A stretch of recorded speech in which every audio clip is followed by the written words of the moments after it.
Welcome back, sports fans. We're back for another episode of The Fan in the End. I'm your host, as always, Steve Rychel. To the right of me, Mr. Big Ben Troupe is here with us this morning. We're gonna have some fun today. Obviously, Vince Papale is gonna be hopping on, and also in hour number 2, we're gonna be joined by Eagles contact creator Justin Fiorillio. Should be a fun one. We got a lot of stuff to unpack, as always. There's lots of stuff going on in the sports world, and I think we were already talking about the dirty C word, cancer. Yes, we were talking about Brian Bremen, and now we have another one that is just ripped through the Major League Baseball side of things. Yeah, lost Ryne Sandberg this past week, and obviously the Chicago Cub is what he's known for, but he was also a Philadelphia Philly. And he was a Philadelphia Phillies manager for a period of time here. So we definitely got to take a moment. Ryne Sandberg, arguably one of the better second basemen, over the last 30, 40 years. Meant a lot to the Chicago area. Obviously, had roots here in Philadelphia as when he came up, he was here. He was also our manager for a period of time, both at the major league level and at AAA ball with the Iron Pigs. So, man, it's been a rough year, man. We've been losing way too many people way too soon. So, I definitely want to start off with thoughts and prayers with the Sandberg family. The people in Chicago, the people here. He touched in Philadelphia.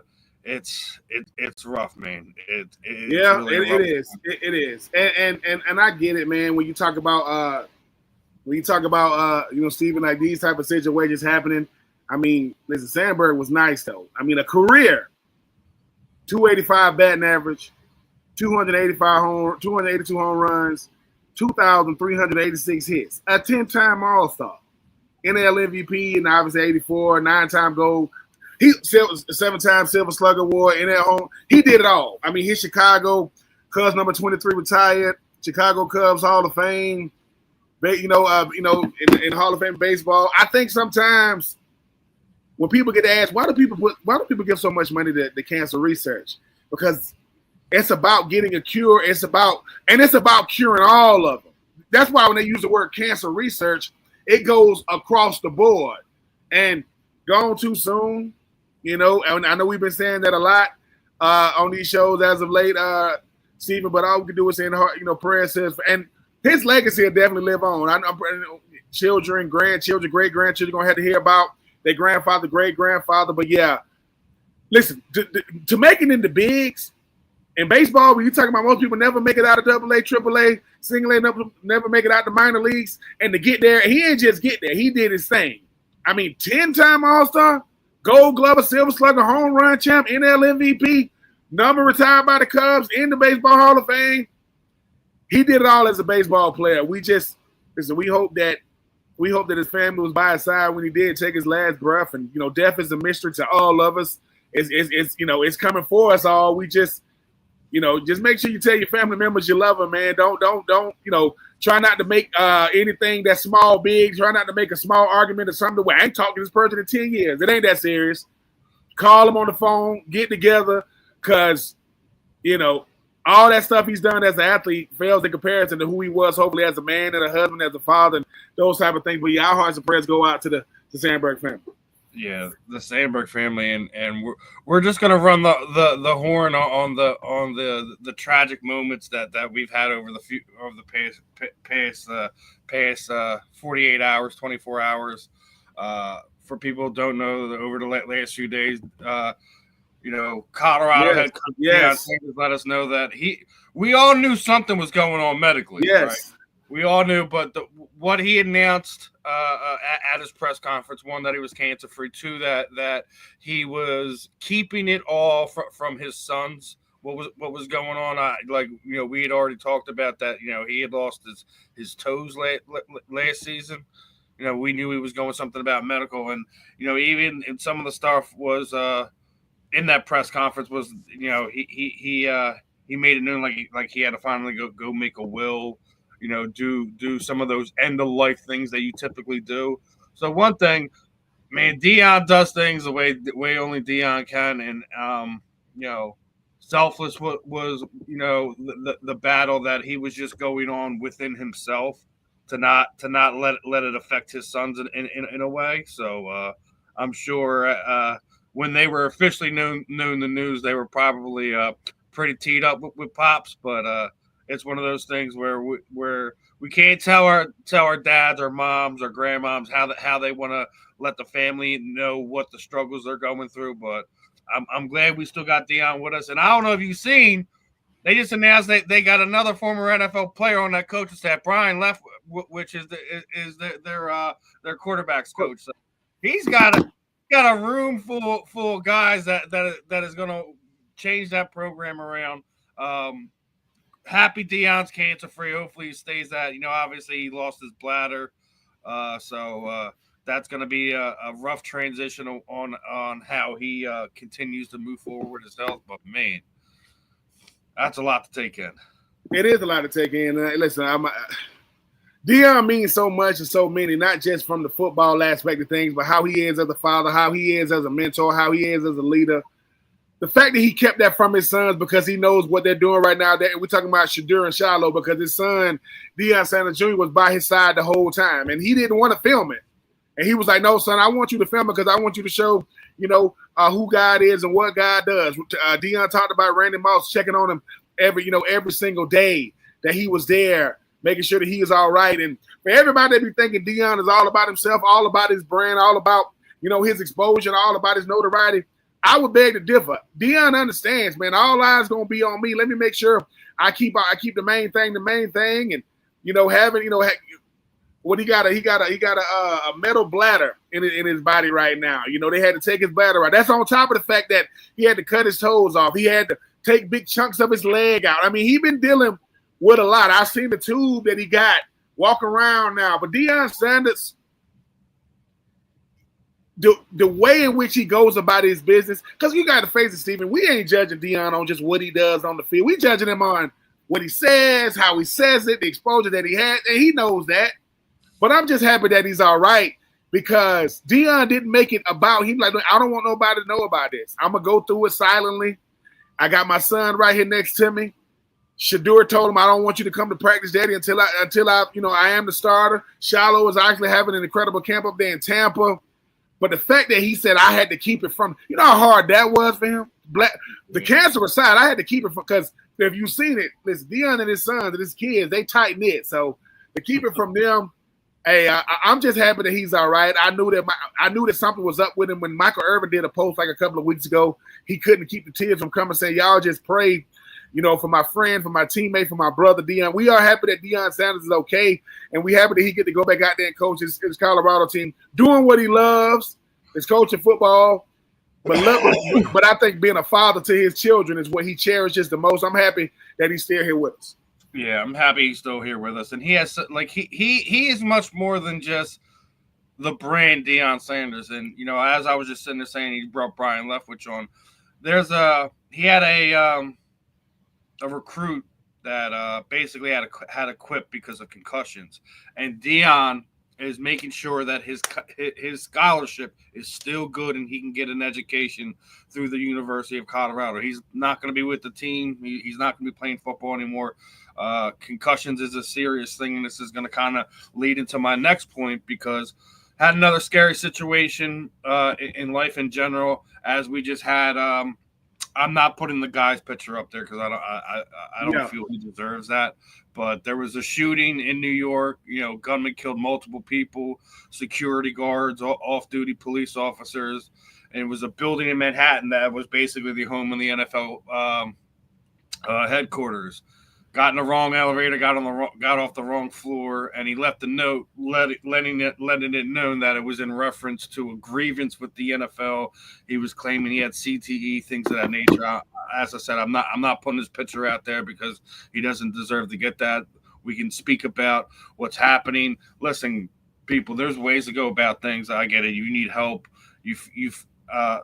from my understanding, this guy never even stepped on an NFL field, so I don't understand what the grievance is with the NFL. But people, if you need help, talk to somebody, man. Don't pick up a gun and thinking it's going to be the answer to anyone, to anything. Maybe this is his way of committing suicide, so to speak. Listen, doing that, hurting innocent people that had nothing to do with what's going on with you is selfish on another level. Yeah, I'm glad that no one from the NFL office was hurt. Yeah, My thoughts and prayers are to the people who did unfortunately get caught on the wrong end of a gun. And this is why, I don't like to get political or anything like that. This is why we all should have the right to bear arms, and that the fact that we all should be able to carry guns because of people who are sick like this and think that this is the way to go about things. So yeah. I think that is just about it for the downside of things. But your thoughts on this this crazy shooter, brother? It was a crazy situation when it first came, when everything first happened. I mean, I've learned in the past, Steve, to not rush to judgment, because we see a headline, we go, oh, it was this, it was that, and then you start looking into the guy, the shooter, would have had deep mental issues, he had a long mental history, but it still doesn't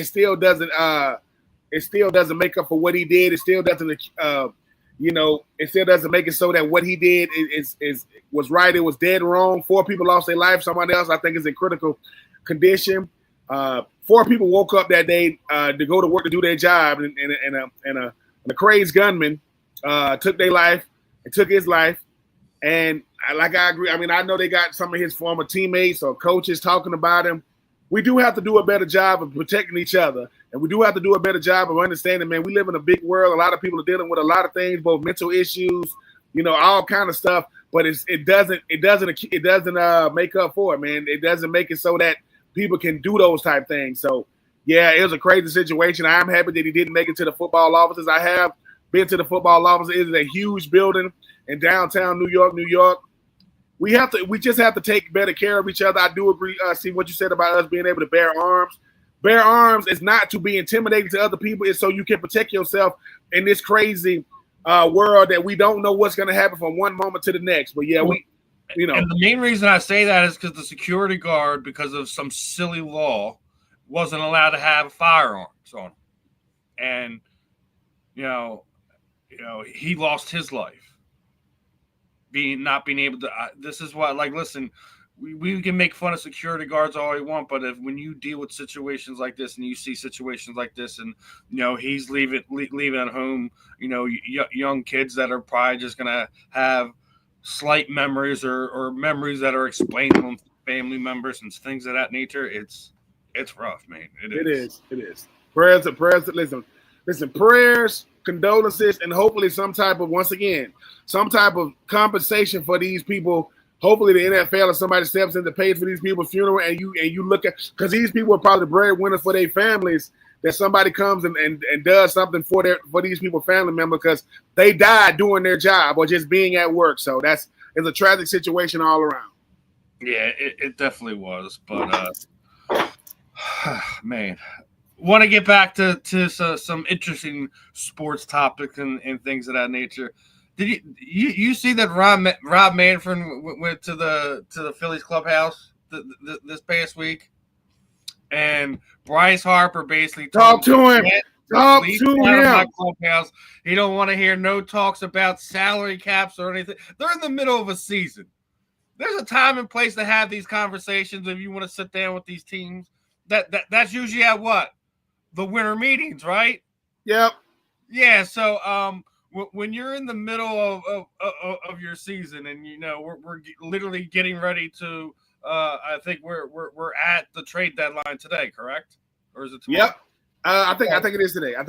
So when we're literally getting to the midway to 3/4 of the way point of the season, and you want to sit there and come in these teams' clubhouse and tell them, let's have a talk about salary cap. Listen, I agree with you. I agree with the extent that I think that Major League Baseball players' contracts are out of control. They are.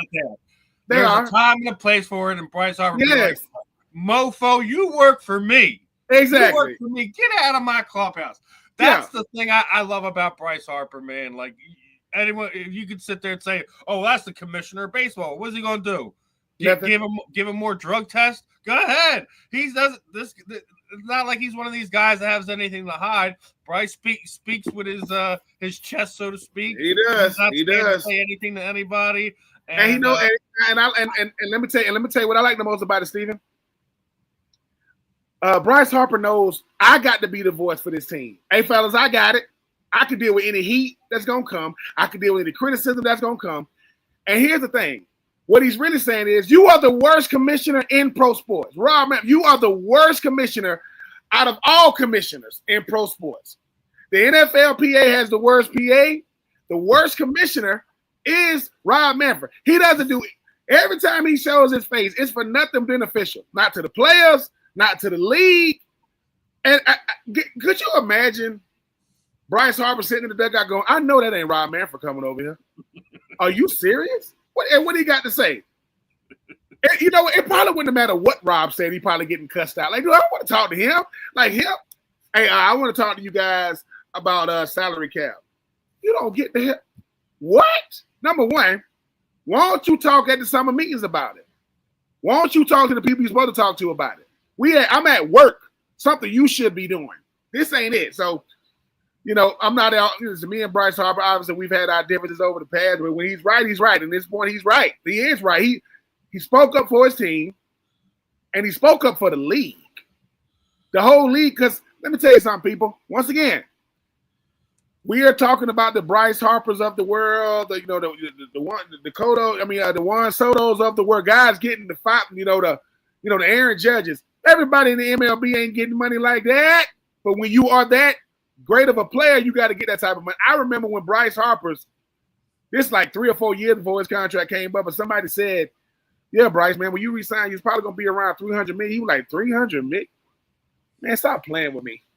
$300 million. And listen, people saying, why would Bryce Harper cuss out Rob Manfred about salary caps when he got his money? Because he's doing it for the players coming behind him. Yeah, I want them to get theirs too. So shout out to Bryce Harper. Listen, Rob Manfred will never, I guarantee he's never ever going to the Phillies dugout. Ever. He's not doing it clubhouse because he goes, he's looking at the manager like, dude, you gonna let him talk to me like this? Dude, you at his crib. He can say whatever he want to you. Find him. What you gonna find him? It's called adult language from adults, for adults, by adults. If you don't like it, get the hell on. You just keep it a buck. And speaking of getting the hell on, we're gonna stay with some baseball. And I don't know what these two knuckleheads were thinking, man. I'm not putting up the video because it was out of control. But y'all realize when y'all get identified, y'all gonna be on the sex offenders registry list, right, guys? Because listen, man, there's a time and a place to have fun with your lady, right? It is definitely not in the middle of Yankee Stadium during a Phillies game. I mean, I'm just, once again, Steven, we have been watching sports for a long time. And in our mind, we've seen it all. And someone goes, number one, you're in broad daylight. Number one. Number two, you're in public. Number three, you're at a sporting event, a professional sporting event. Number four, there's drunk, and then there's that. There's idiotic, and then because here's the thing. You're probably somebody's mom or dad. You're definitely somebody's family member. And they're like, when you told me you was going to the game, you ain't mentioned this part. You know somebody, and somebody had to tell them, hey, dude, they got you on camera. Who? Somebody sitting behind you. Happened at the Coldplay concert. I'm just saying, it's a wild world. Sometimes, listen, when you want to know why people get mad at us Americans, because we too free. We do all kind of crazy stuff. We get slaps on the wrist. It ain't that. Listen, get a room, go to a bathroom, go home. Good Lord, it don't take all that, man. Come on, man. That's crazy. And the funnier part of it was a Phillies fan and a Yankees fan, apparently. So, listen. And somebody said, I don't know what's worse. I'm just glad the fact that we're not just going to sit there and throw us on Philly fans are wild and crazy.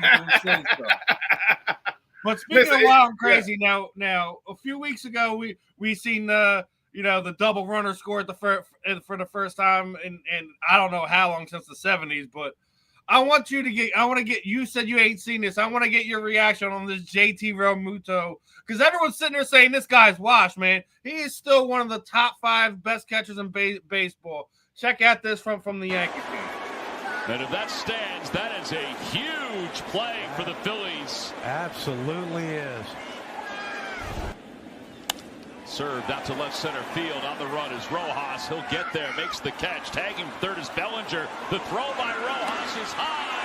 He is out. JT went high in the sky and pulled it down.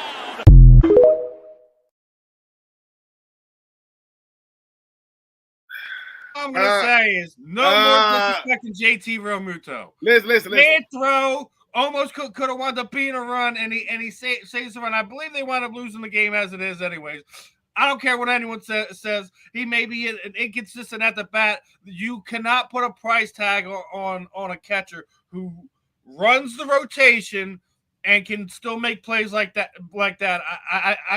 You can make the argument he may not be a Gold Glove catcher anymore, but when you see a guy his age make plays like that, listen, I don't care what you say. He needs to be here at least for another 2 years, man. Yes. JT had to let everybody know. Y'all must listen. I'm still a big league catcher. And sometimes a catcher job is to make everybody who throw it to me look good. Number one, listen, I had to show the vertical, I had to show the spread eagle, and I still made the play.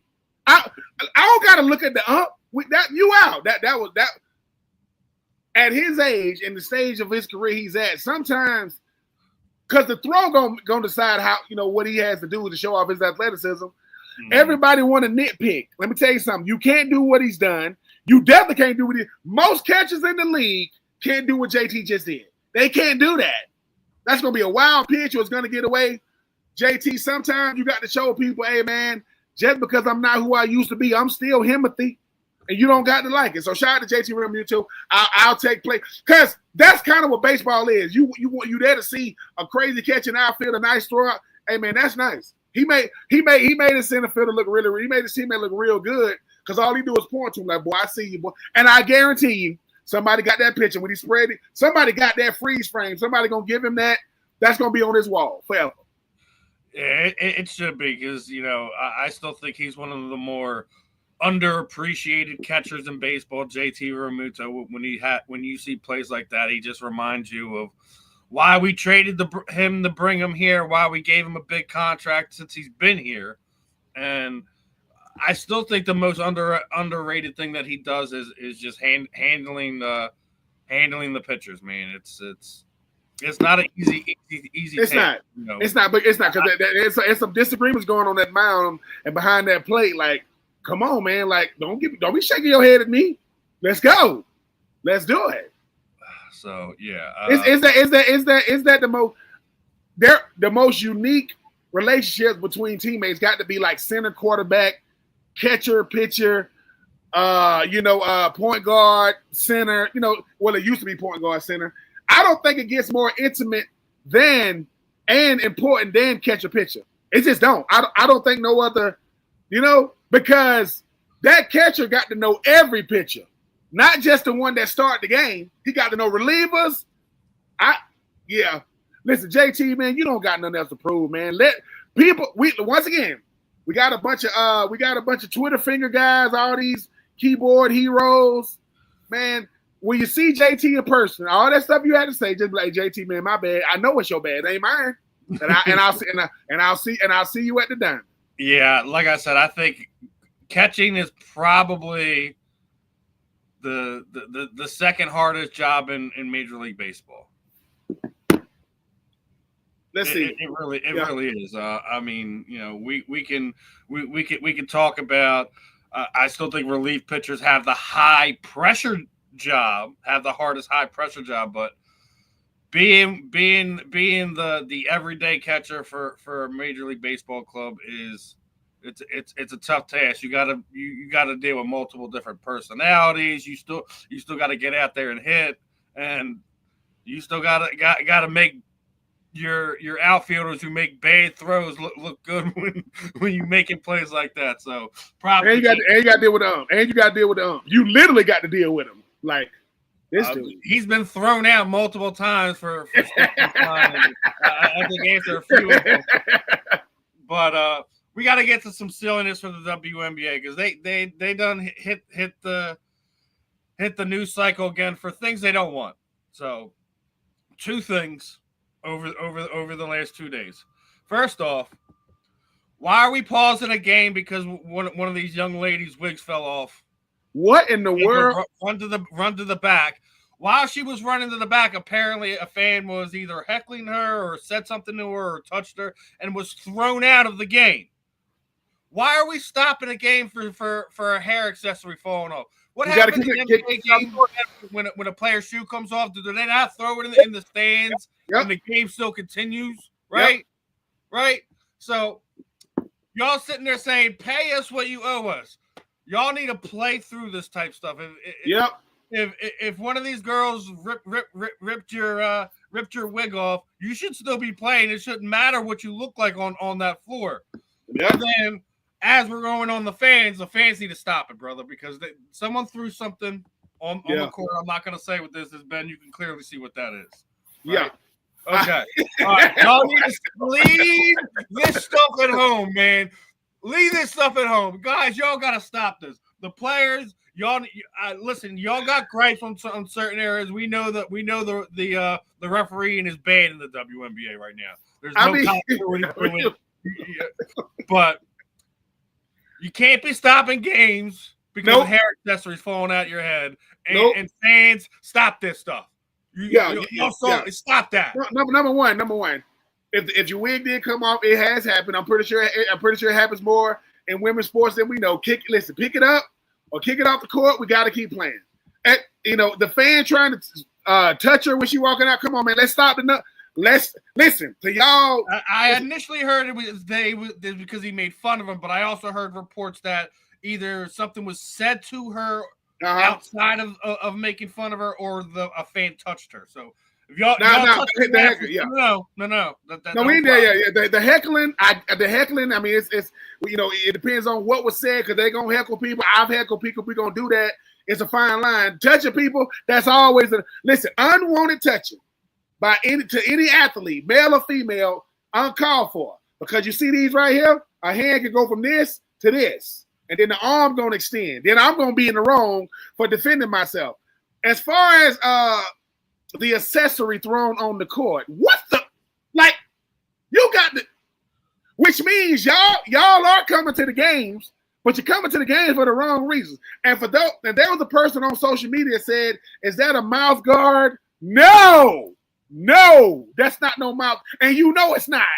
Anyway, that kind of stuff, find who that was, because there's cameras all over these arenas. Find who that person is, and just like the Phillies fan, and just like the Yankees fan, ban them for life. Because what in the world are we doing, man? And you know who got the hardest job in sports now? The freaking cameraman at these stadiums. Well, let's introduce our guest for this morning, the one and only Vince Papale. Vince, how are we feeling this morning, my friend? Hey, what are you guys all ramped up about? What's going on? We're just talking about some of the stuff that was going on with the WNBA. They had a game pause because one of the ladies' wigs fell off. And I was watching that last night on the sports. How about that? Hey, listen, don't get all the they can get anything they want right now. At this point, my God, isn't that cool?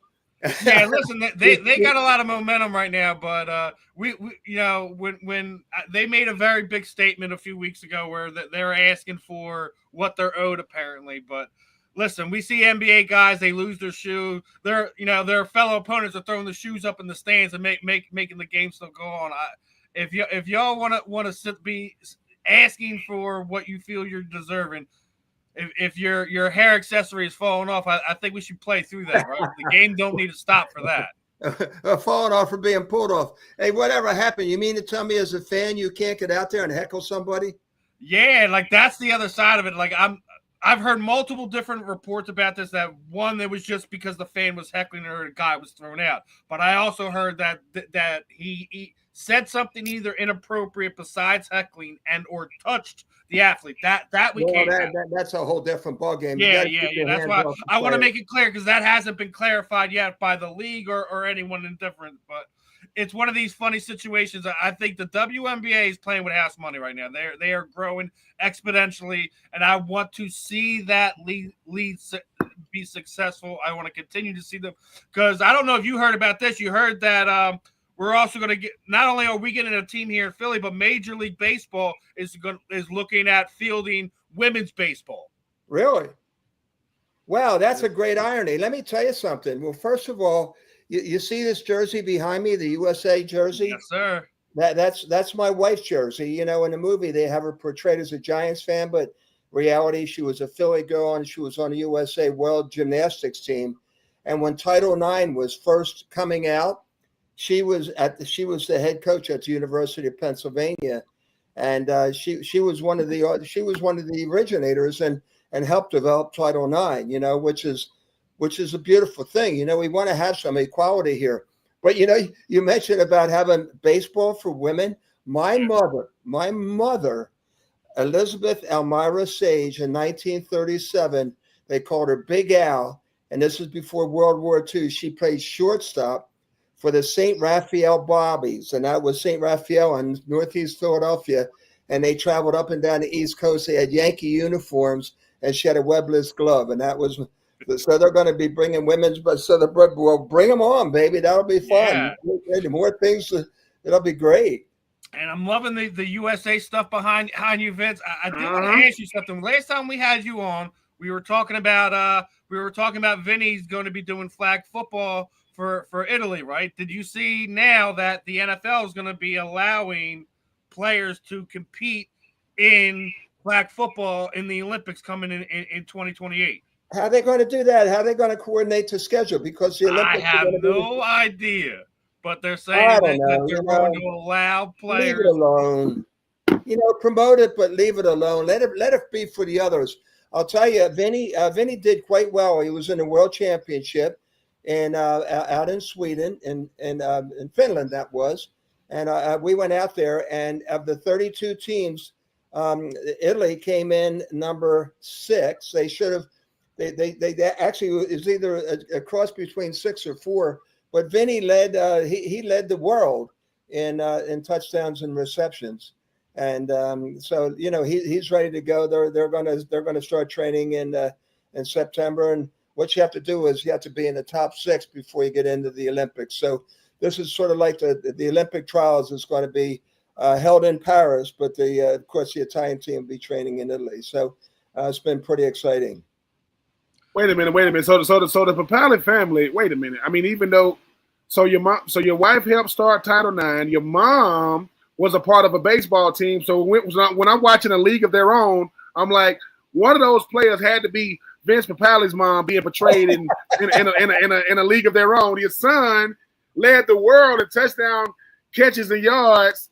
And now when we get to baseball, when we get the women's baseball, Major League. I guarantee. So now your mom is gonna. So now the mom is gonna have a movie. I don't know what they're gonna call it, but they're gonna have to be able to say, "Hey, you got to always go back to the pioneers." I know it's all about 2025, when we got social media and all this fanfare. There is no second without a first. So I hope that Mama Papale gets her flowers when the women's Major League come out, because I think that type of stuff is important. Because you know how it is, Vince. People will think, "Oh, they just landed here." No, women been dominating in sports. Well, before people knew about it, even till now. So, you know, and when your son becomes a full-time Olympian and he's hoisting up basically your son can't run from the Papale legacy. Like, son, no matter what you do, we've been doing this in this family. You're too funny. It was great back then. You know, what I'll do is after I can't do it now, but when I get off the air, I'll send you the picture of the team, the St. Raphael Bobbies. But yeah, my mom and my dad was a great semi-pro football and baseball player. But this is all before World War II. And then before then, my mom is on the English side. She's one of 9. My father, the Italian side, he's one of 9. And they had to both quit school when they were in 8th grade in order to support the war effort, But my mom was a potential Olympic pentathlete until they shut everything down because of World War II. So it's pretty cool. We got a little blood in our family, between everything that's going on. And my kids just got married, man. I tell you what, I'm just recovering from Vinny getting married in May and Gabriella getting married in June. And I just came back from Philadelphia. I was actually a grand marshal for the Night in Venice parade. Yeah, the Night in Venice. And actually, a friend of yours posted the picture up from that weekend. Yeah, it was great. It was Bernie Perot and Bernie Perot was there with you. You're having some fun this weekend, brother. Oh my God, you kidding me? We were in Avalon having a great old time. Ocean City having a great time. I'm in Jupiter, Florida right now, but I do have a house on 2nd Street in Philly at 2nd Fitzwater. I caught my pit stop, but our kids they grew up in Cherry Hill and went to Bishop Eustace. Vinny went to University of Delaware. Gabby went to Syracuse. I think you can see Gabby's little piece of her cheerleading outfit, and you got Vinny's USA football jersey here. So we're a drag family, man. We love sweat. So y'all love competition. If there's a Papale, and I know your daughter just got married, she got that Papale blood in her. Y'all just understand, like you say, hard work no matter what it is. And like I say, Vince, I mean, people always talk about, is your life after athletics greater than it was during? I mean, Vince, you were showing that, like, yeah, man, because when you were an athlete, that is your life. Your life is what that sport demands. But every time I'm following you, every time I see Vince, I see him around people. I see him smiling. He's the grand marshal in Philly one day. He got to be back in Jupiter. The next day, he got to go to 2 weddings in June and May. Vince, all I'm saying, sir, is we are definitely chasing you. No, I mean, because when I'm watching you, man, I'm seeing a person enjoying life. I mean, you get that Jupiter sun year round, and sometimes you got to go up to that Philly snow. So and y'all, you just happen to play for the best team in football right now. That's only going to be better in 2025 moving forward. I'll tell you what, it's going to be a challenge. I think offensively we're pretty solid, but to replace some of those defensive players that we just let go. It's going to be interesting. There's nothing. I can't even believe it's football and training camp already. I know. Where does time go? Yeah, I'm supposed to be going to Canton, Ohio, to do an autograph signing. So I don't know what's going on. There. I mean, the Hall of Fame. Hey, here's a good one for you. So I'm let's see, 1, 2, 3. It's my 3rd year with the Eagles, and we're playing in a Hall of Fame game against the Miami freaking Dolphins. I catch a touchdown. And guess what? 4 days later, guess who comes and visit my locker? The Turk. And he said, bring your playbook. Bring your playbook. They cut me.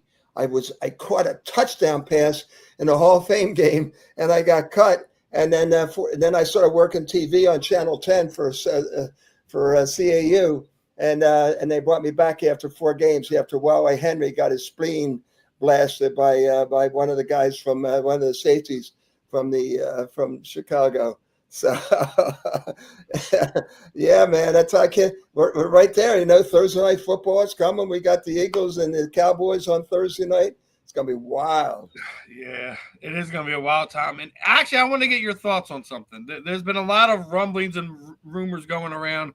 The Eagles sent out this notice to their fans. They wanted to have them do a questionnaire, and apparently either a renovation of Lincoln Financial Field is coming, or there's a potential of having an entirely new stadium built, regardless if it's going to be there in South Philly or some other location in Philadelphia. What are your thoughts on that, man? Like, it feels like we're just breaking the stadium in, right? Well, I'd say just renovate it. Listen, we have it. I've talked to people that from the sports world, and they say that the sports complex in Philadelphia is without a doubt the number one in the country. With the parking, with the stadiums, you have your 4 major teams here. You've got Xfinity Live. You got all this. You got all that. The renovation. Here's the renovation I would make for the stadium. For the bank. I'm not for the bank. For the link. The renovation I would make is I would just make it so when you get to those upper levels, you can go all the way across to the next level instead of having to go down and go down to the main concourse and then come back up. I know exactly what you're talking about too, because you can only do the sides. If you're on that back end on either way, you have to go down to get to where I'm a lot of times, like when I'm there and I'm doing an event and I'm being asked to go from here to there to go, the other side of the same. It's a pain in the freaking ass to have to go down the elevator to get into the concourse and then get back in an elevator, get back up and get on the other side. I mean, that's the worst. That's the worst that ever happened to me in my life. But you know what I'm saying? I just think that they should just let that thing just flow like it used to at the vet. It was the bowl and, make it the bowl. So renovations, I don't want to, this crap that they were trying to do to put a stadium downtown right there on Market Street. Are you kidding me? I thought the Sixers were absolutely idiotic. Listen, I'm here in the Northeast. There's a mall up here that is basically barren, right? It is literally right next to Woodhaven Road, which connects right to 95. I know it well, if I'm building a stadium, I'm buying that mall out because you already have parking situated there. Yeah. Just because I know what the Sixers were trying to do was kind of recreate Madison Square Garden in a way where you're going down into the arena. Yeah. Why not do it there in the Northeast where you're right there to 95? You're still in Philadelphia. You're not going to have a whole lot of people complaining about that. What people were getting upset about when they were trying to do that was like, oh, well, we'll go to Jersey then. Well, then we're keeping the Sixers name, and you can go to Jersey and be the New Jersey Sixers. Yeah, or like the Giants, the New Jersey. Well, Giants. I make fun of them all the time. I don't call them New York anything. Either one of those teams that play in that stadium, you're the New Jersey Jets and Giants. The only team in the state of New York is the Buffalo Bills. Well said. Speaking of the Buffalo Bills, I'm going to have to do a little bit of this because I'm proud to say that I got the Steve Levy Award for courage given out there, and they flew me out to Chicago last year to get that Steve Levy Award. So it's the Gridiron Greats, and what the Gridiron Greats do is they take care of those former NFL players that can't take care of themselves. So if they need medical care or whatever, they do it. And I'm involved in a really great organization down here, called the Wounded Veterans Relief Fund. And what they do, they take care of the teeth. You forget about these veterans, and they're all banged up. They've got this and they've got that, but you know what? They don't smile because they don't have the teeth. And there's a whole bunch of people to get together and do work with them. So, so much to be done. It's just a great thing. So it's all good. Listen, I love hearing stuff like that because me and Ben, like, one of the things that we proponent is making sure you veterans are taken care of after the game. I've been trying to connect them with multiple different guys who are in the PA, so he can do a little bit more that way.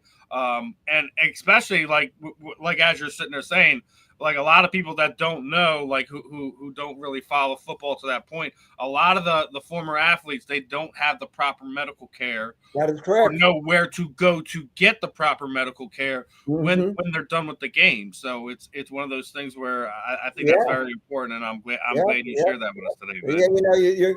You're absolutely right. A lot of it's just education, and they've already paid the price. You don't want them to have to pay it more. Come on, let's go. So that's where the volunteers come in, and it's really a wonderful cause that we have down here, and I'm really excited about being a part of it. Vince, one thing I'm always telling Steven is when it comes to, I know we just had the crazy situation with the NFLPA with the former leader, he's gone, and JT Treader, he's gone, and all the crazy things that was going on.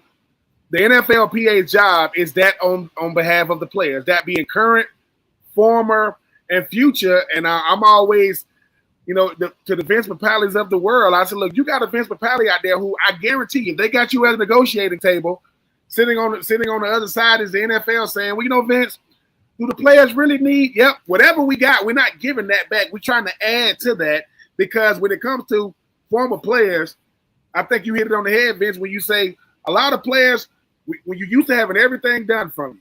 They go to trainers, they go to treatment, they go everything, they go your medication. All of a sudden, you get insurance 5 years after you retire, and you're gonna need a major surgery 5 years and 1 day after you retire. All of a sudden, you don't got the money. You got wives now, kids now, and just being able to have necessary care, because when people be asking, man, you do not know the type of injuries your body has suffered until you have walked away and you sit down with a medical doctor who's not affiliated with a team that says, look, you got to go neurologist. Every type of ologist there is when it comes to doctors, you're going to have to sit down with them just so you can, right. You know? And that's what this Gridiron Greats does. And that's a beautiful thing. My friend Peter Candelora, he's a doc now up in Tampa, but he's a Radnor guy, you know, and he's a Delco guy. And Peter Candelora is a big part of that. And what it is, it's about taking care, because after a certain amount, like you say, that 5 years, then all of a sudden they just, hey, what do you expect us to take care of you for the rest of your life? Yes. Yeah. You know, if you're vested, at least, I mean, what the price that you've paid to do some of that you've done, you know, and then look at the money that the league's making, and you know, that you got to take care of that kind of stuff. I agree with you 1,000%. You know, the Mackey, remember Mackey, the tight end from the yes. Well, his wife and along with with the Gridiron Greats, they get together, and what they get to this is what they do. They take care of these guys that are on the other side of that 5 year thing, you know. And it's just you just come on, let's go. You know, if you're vested, take care of these guys, because they gave everything for you to help you become the billionaires that you are. Yeah, I still think that's the most disgusting thing. Warren Sapp is the one that made that more prevalent. He's like, listen, I got my gold jacket, and the next thing I know, I'm having to find medical insurance. Like, and they don't tell you how hard it is for you guys to find the insurance that you can afford and to take care of yourself properly, especially if you're one of these guys who you know, as Warren did, like, he played 70% of the snaps in his career. It's not like he was one of these guys that was a rotational guy and stuff like that. So it's rough for you guys to find the care, keep the care, and then you have the NFL was like, oh, you're a Hall of Famer, but guess what? Whoop, we're going to pull the rug out from under you. You have to go find your own medical insurance now, buddy. Best of luck to you. That's ridiculous. Listen, in my opinion, 5 years ain't enough. It isn't enough. Y'all needs to do better. When we're talking about the new CBA that's going to be coming up real soon, I think that should be something that should be absolutely on the table. Let's push that from 5 years to 10 years at least, because they're talking about adding more games now. Yeah, talking about going from 17 to 18. When you retire from football, whether you were a star or not, everybody was a contributor. Whether you were a star, practice squad, everybody contributed. They're supposed to give you an exit package. You're supposed to be able to sit down with some people saying, hey, this is what you're going to need to do moving forward, because what hits you the most is you don't know how injured you are, because you running, you don't really feel it. And then when you get done, guys be like, how old are you? Because retiring for football, you're still very young. You're 28, 29, 30. But your body is 40, 50 because of what you've been through. At least, so people were talking about, listen, it ain't the Peyton Mannings and the Eli Mannings of the world. It's the 53rd man on the roster. It's the guys that were practice squad guys, because football is a collision sport. It's not a contact. This is contact. No, we out there colliding, and Vince can do it. Practice is brutal. Well, it ain't brutal now. It used to be brutal for these players just to make it through the week. So I think what the NFL is supposed to do is at least act like you cared about the people that helped you with your bottom line. Every player is helping you make money. You made a good point. You know, when you talk about the numbers there, on the 53rd and the 53-man roster back then, we had 45. I was the 45th man on a 45-man roster, but nobody worked harder than I did. And every freaking game, I took the shot. I played with a separated shoulder every goddamn game that I played of the 60 games I played in the NFL coming in when I was 30 years old, and never even questioned it. You know, but you look at this, look what's going on with our veterans right now. Look what's happening with the VA, you know, and these guys, it's taking a year for them to get in there. I mean, for crying out loud, if they're treating our veterans that way, what are they going to do with, you know, what we need to do? We need to bring the Players Association together, the NFL Players Association, that's the union, and get them together with the NFL alumni. And there's got to be some sort of a some sort of a melding of these guys together, especially. I mean, and you got to Troy Vincent. Look, Troy Vincent is without a doubt is going to be the next commissioner, and he's a former player. He's number 23 from the Eagles. My son Vinny used to wear a Troy Vincent jersey because it had Vincent on the back of his jersey because his name was Vinny, And so, get these former players together, and we had it back then, but we lost it. So we got to, get these former players involved in the upper echelon of the NFL. I think we'd be much better off for our injured players. You got my vote. Listen. I know Vincent is about to be the next commissioner. I want Vince Papale to be on those boards because I think sometimes when you currently in the NFL or you doing okay after the NFL, your perception is well off. It's just not there because you looking at everything through a very, very anecdotal way to say, well, man, I'm good. Well, you are, as my grandma would say, look, I can dip a cup in the ocean. I got the ocean in the glass. I ain't got the whole ocean in the glass. So it's like when you think about these former players, certain players now don't understand how critical the PA is for their future. I said, dude, do you think it matters that you made millions of dollars if you can't walk or you can't see or you can't hear or you can't function and you're 35? That's the part I'm talking about. Saying people say, well, Ben, it seems like all y'all want is money. No, we want support. That's it. And we wanted to look the way it's supposed to look. Mm-hmm. I know what a steak. Listen, I know what a steak look like, right? And I know what a hamburger steak look like.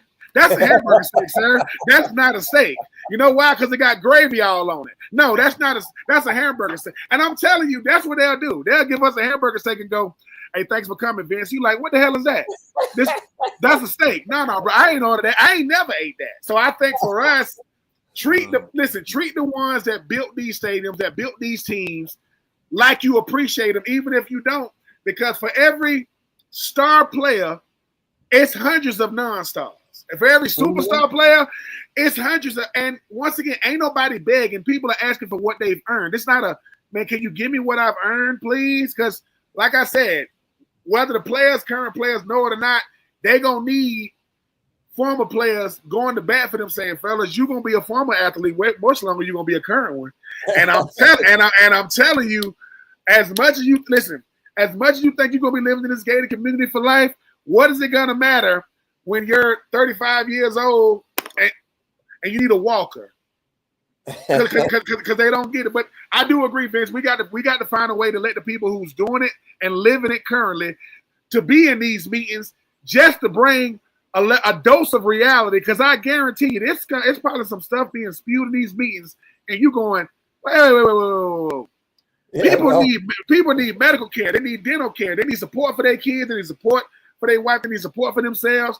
They don't care about alumni weekend. I guarantee you, they ain't saying, oh, man, you going to alumni weekend? No. Why? Because I can't see. Because I can't walk. That's why I can't go. So I hope they get a Vince Papale on there just so you can let them know how ridiculous some of these conversations they be having. Because I guarantee you they are. All right. Well, I knew Vince said he was only going to give us 30 minutes. I want to let him say his goodbyes. Vince, let people know where they can keep up with what's going on with you. Anything that you got going on that you'd like to let the people know. The time is yours, my friend. Yeah, they can easily get me at vincepapale.com. That's an easy way to do it. And you brought up a good point because, they were talking about there's three things and there's three ways that you're going to end your career. Either you're going to end it with injury, or you retire, or in most cases you get retired. So be prepared. And my thing is, I'm the biggest dreamer in the world. I've got everything that I could possibly imagine and everything I could wish for. But hey, if you need me to come out and talk or do something for your charity, it's easy to find me, Vince at vincepapale.com. And fly Eagles fly. And, no matter whatever that's gone on with the NFL, I still love you. And what an opportunity and what a dream to be a part of something as beautiful as the NFL experience. So thank you, guys. I love you. And let's do it again. Let's get together again a couple, 3 games into the season and let's see what's going on with our boys. That sounds like a plan, Vinny. As we get closer to September, we'll hammer out a time and day and get you back on All right.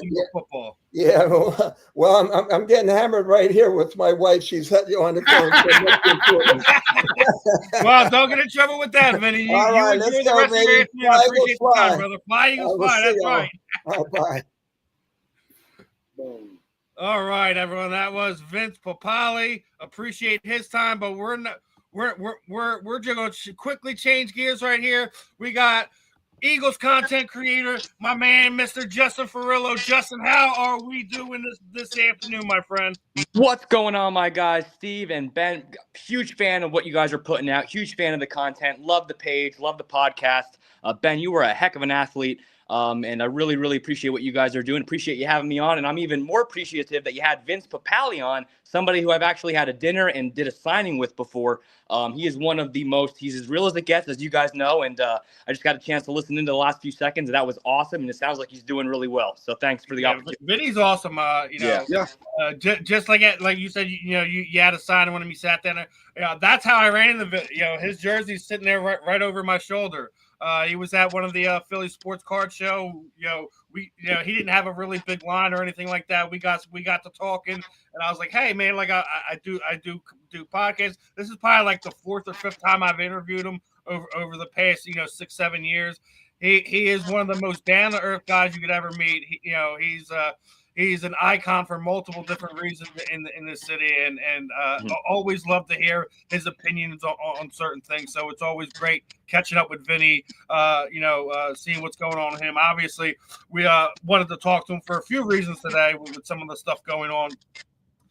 Obviously his for people that don't know, I don't know if you're up on this. His son is on the Italian flag football team. Vinny. I wanted to get his thoughts on the NFL players are going to soon to be able to be on the United States flag football team starting in 2028.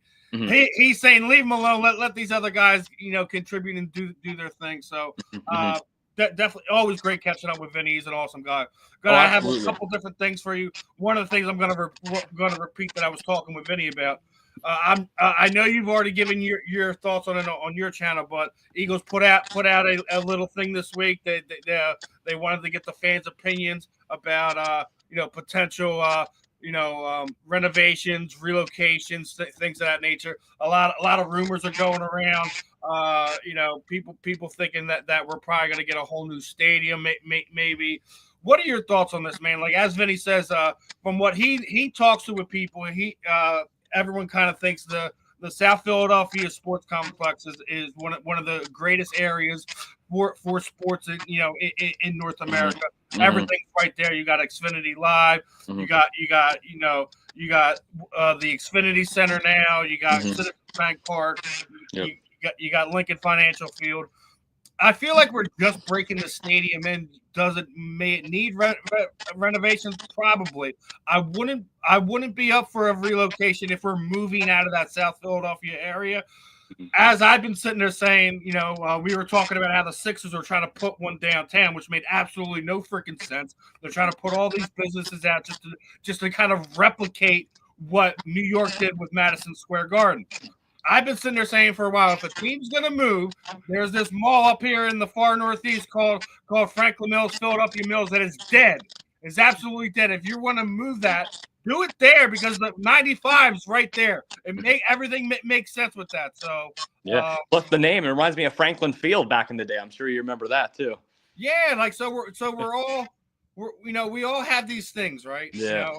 Where it's we have met, I remember talking to my grandmother, talking to my stepdad about their memories of Franklin Field. So when the vet came, it was a whole new thing for them.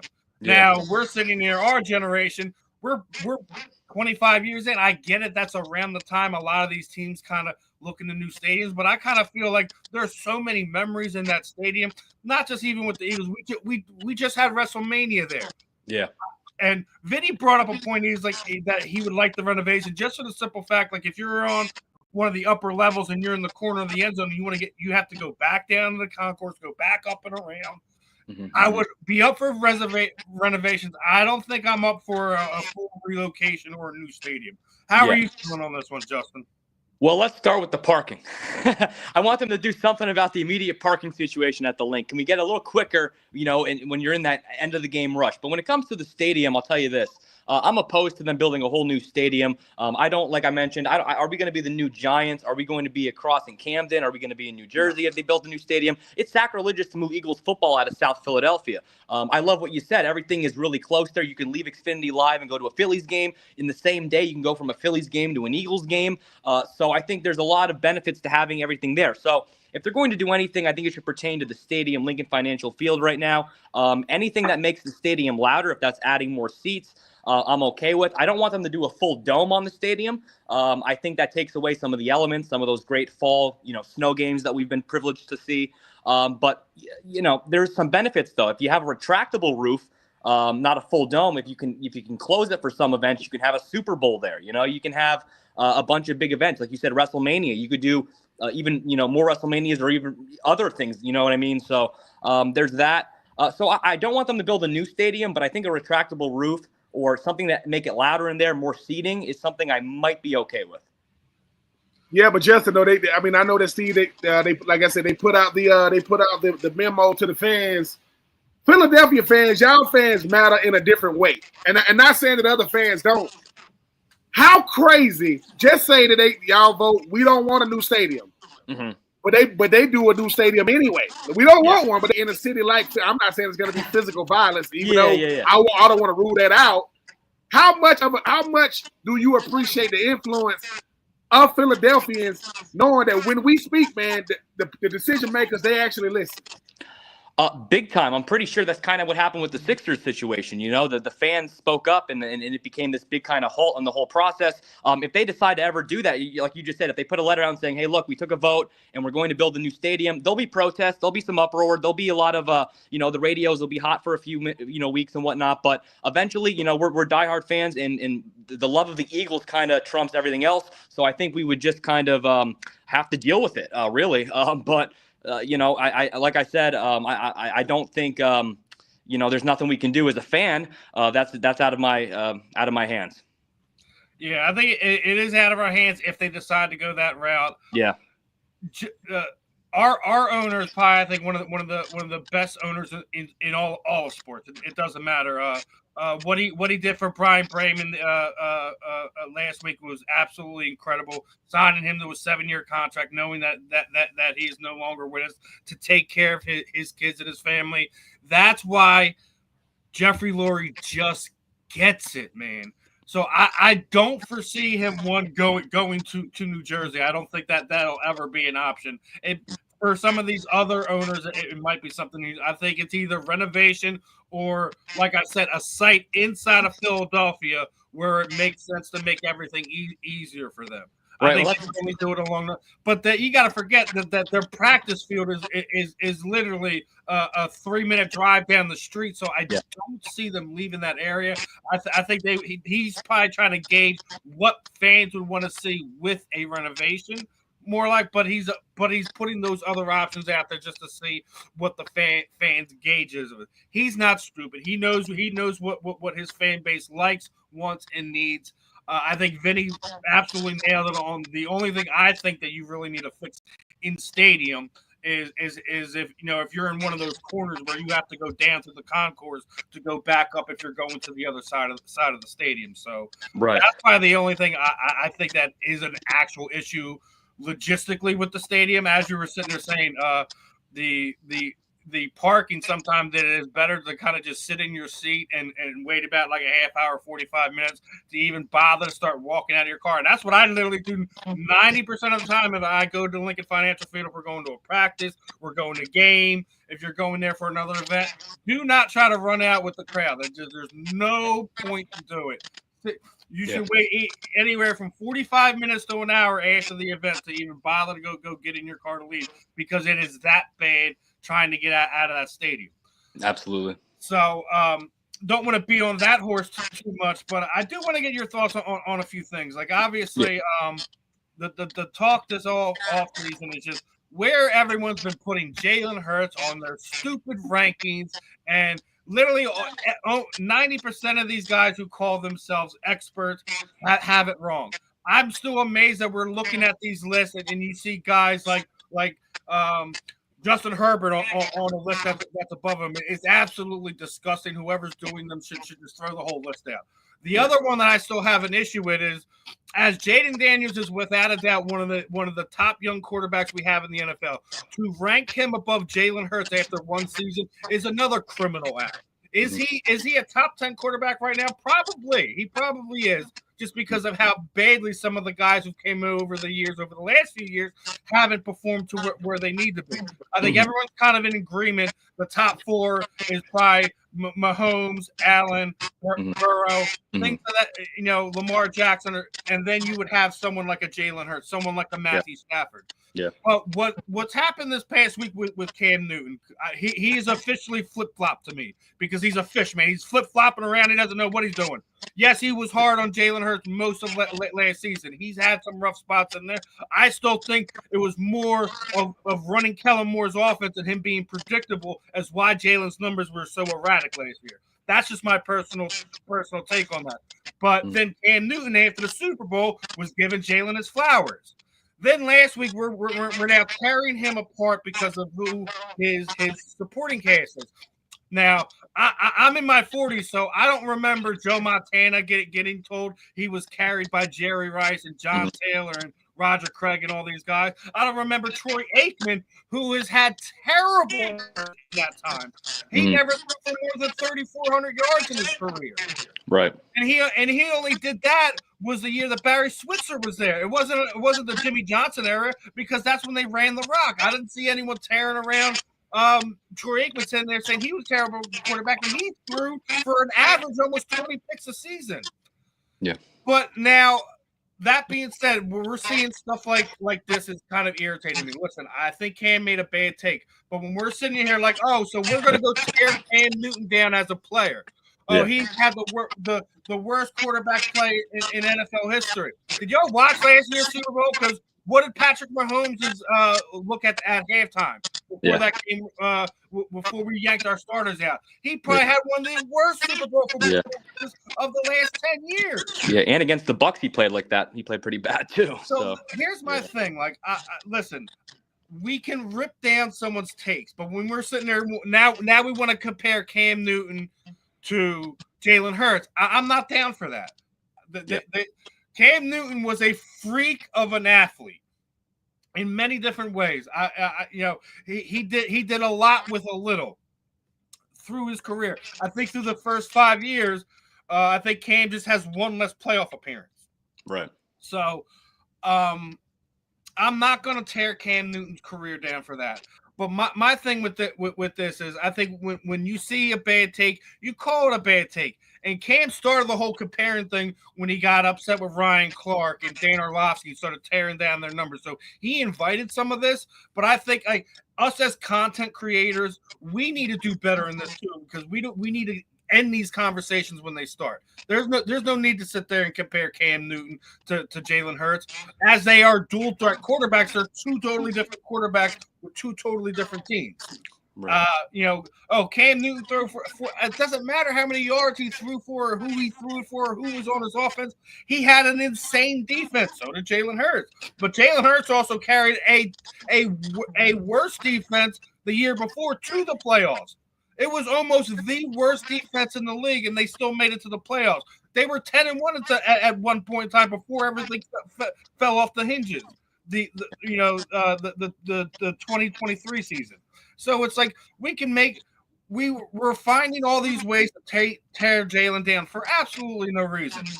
If you're on the outside looking in, Justin, how do you what would you do to sit there and say like this is why these experts are going this way or trying to credit Jalen for this or that? Yeah, well, I'll start with like it feels like a month ago we all just woke up this summer and was like, it's the summer of the Jalen Hurts hate now. It's like we all just want to start hating Jalen Hurts. There's nothing else going on. We're in the middle of baseball season. Let's just start hating on Jalen Hurts.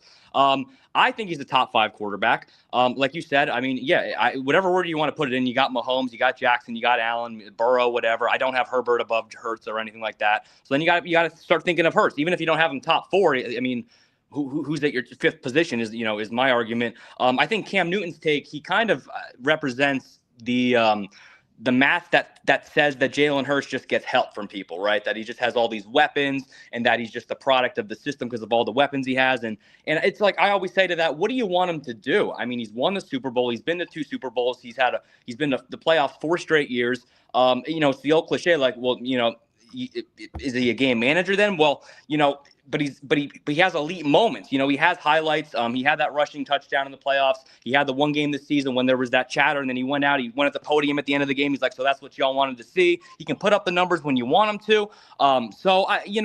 It's just I don't know why he's getting all this hate. I mean, he puts his head down. He's a walking quote machine. He's an inspirational guy.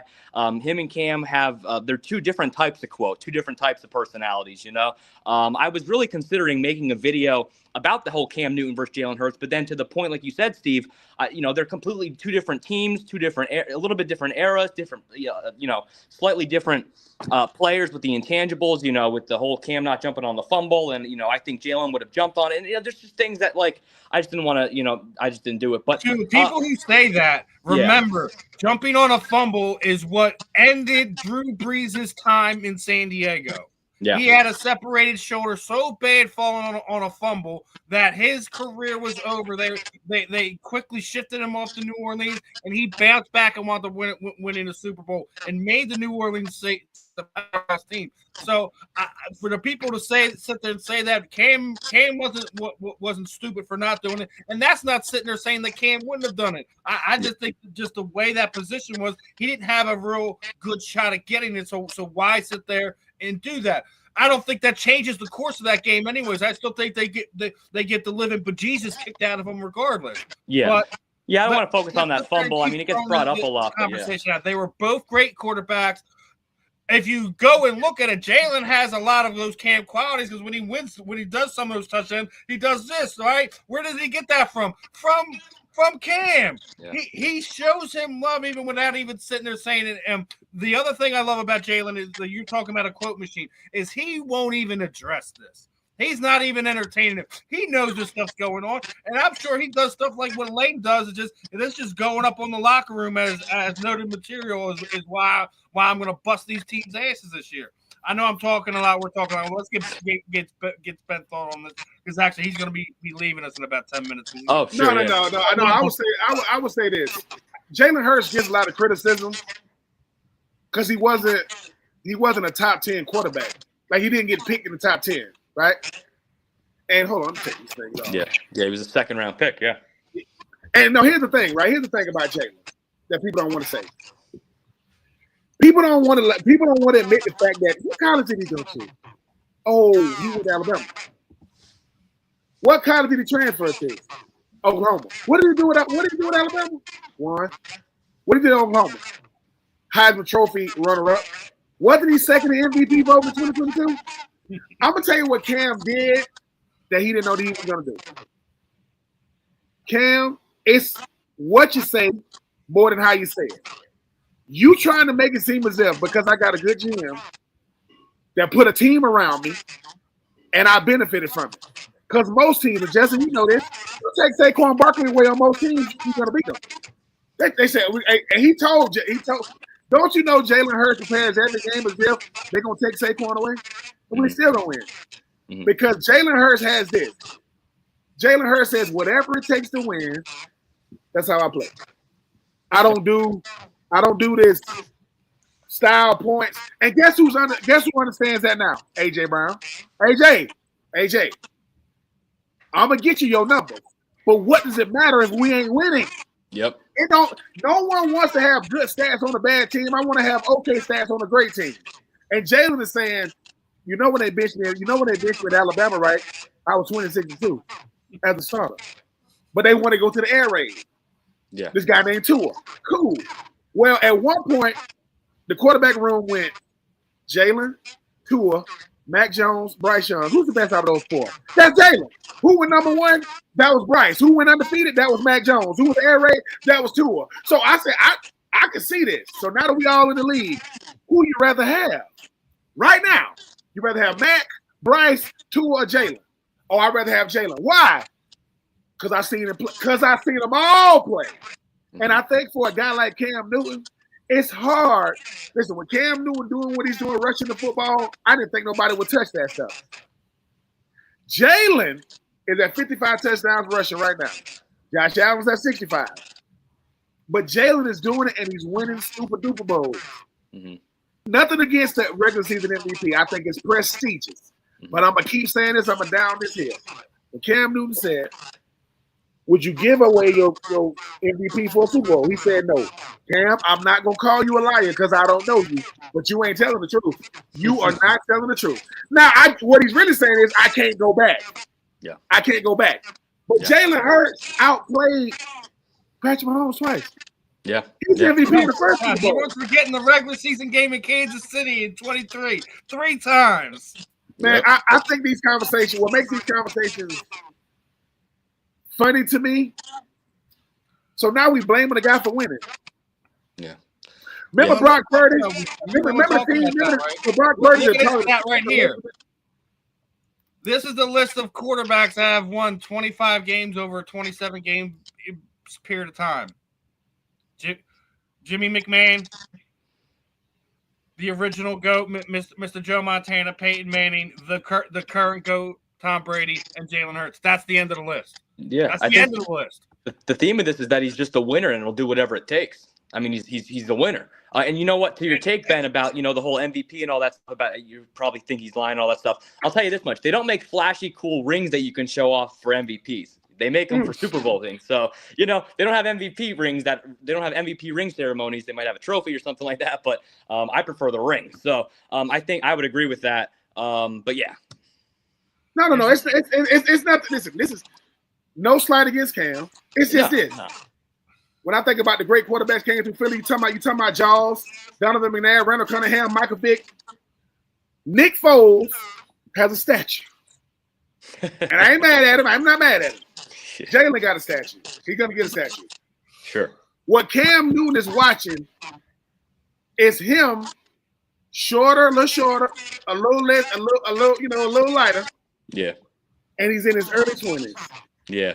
So when it's all said and done, I would tell Cam, just wait.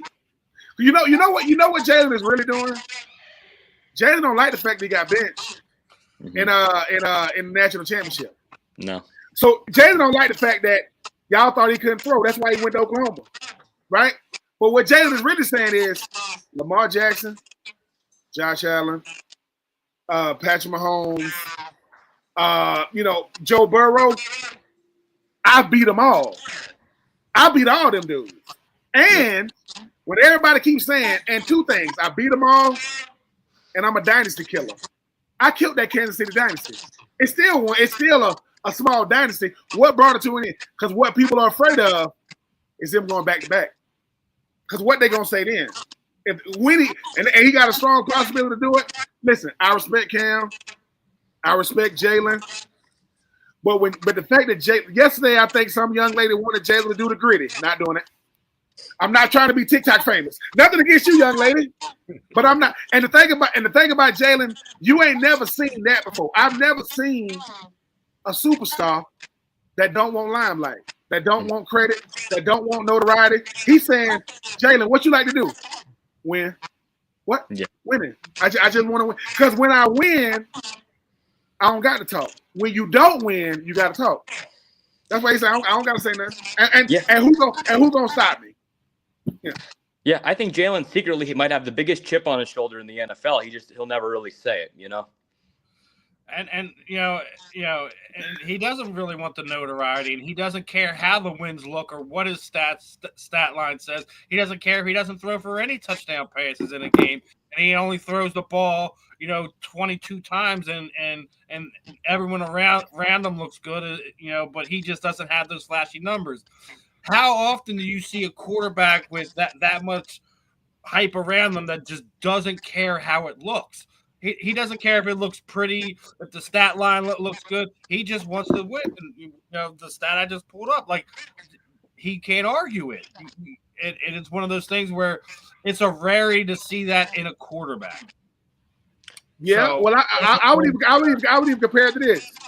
Justin, you a content creator, for the Eagles. Yes, I'm pretty sure you get hate for no reason. Like, hold on. You hate on me because I'm doing content for the best team in football. When, here's the thing, I've been doing it, but now that the team is winning, y'all just paying attention more. Well, here's the thing. I never said my content was better than yours. You were letting me know that my content is better than yours because you coming over here to say something to me. Well, if the Eagles, whether you are, podcaster, content creator, analyst, columnist, Jalen Hurts is on a team that is not a media darling. The league don't want to talk about Philly like they talk about Dallas, like they talk about Kansas City.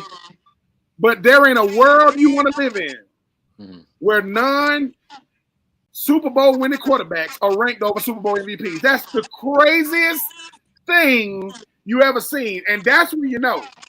I mean, what they say, man, it ain't how many fights you had, it's who you fought. Who want to fight Philly? Who want to fight Philly? Nobody. And the only people talking trash are people who don't play no more, people who can't play, and people who don't play them. And I'm down that hill. Yeah. Yeah, and to answer your question about all the hate, I get it all the time, man. I posted a video of the entrance to the NovaCare complex. I had this cool song with it. I said, POV, you're entering the NovaCare complex in Philly, and somebody wrote, the Ravens facility is better. So I it's like it happens all the time. Like, it's comments, it's every other day. I'd have just responded like this, like, hey, the Ravens facility is better. Can you tell me what the score was when we came to the Ravens facility? Oh, Steve, I thought about it so quickly, but I'm like, I have to just, it's your reputation. But I'm not trying to get in a fight or nothing. But I thought about all the best comebacks, dude. Yeah. They're trying to get the crazy response. I just go with the simple light jab, Yeah. We in the Philly shell, so we know how to defend ourselves. I give it like when I see silly stuff like we have stuff like mainly I get my nonsense on it anymore. It's TikTok. It's not Instagram. Yeah.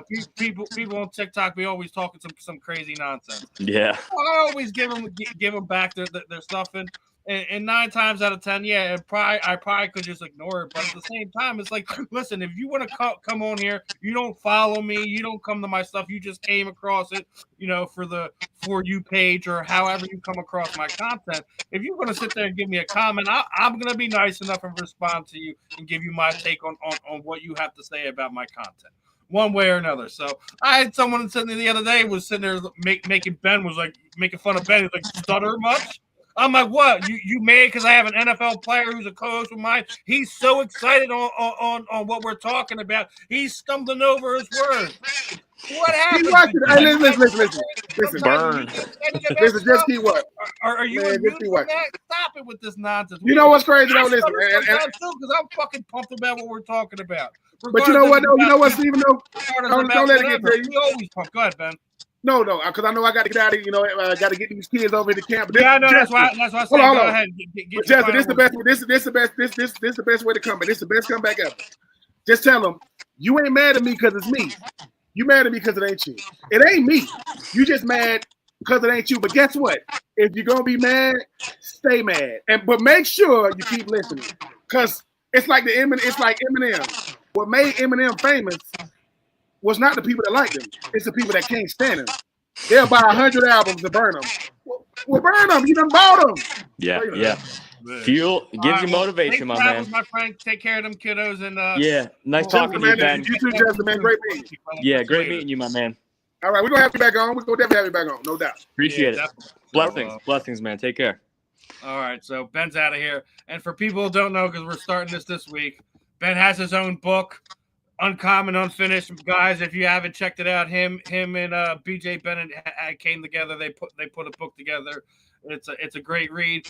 For people who don't know, haven't paid attention here on the channel, I have multiple different signed copies of it here.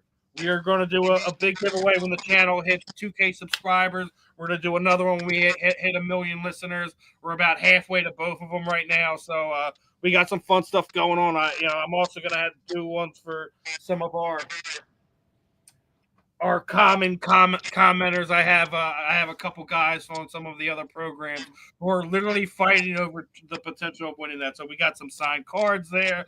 I got some signed Eagles memorabilia giving away. I got a Brian Dawkins 8x10 that's signed. I'll be doing a giveaway. I got a Brandon Graham one, a couple other things I'm gonna put in. So guys, you're showing the channel love, showing Ben some love as well, and checking out that book. But hey, I'm gonna have to cop one of those, Steve. I gotta get one of those. We're about to get a real big change on how our content from the NFL is going, because ESPN is looking in and acquiring both the NFL Network, Red Zone, and all that.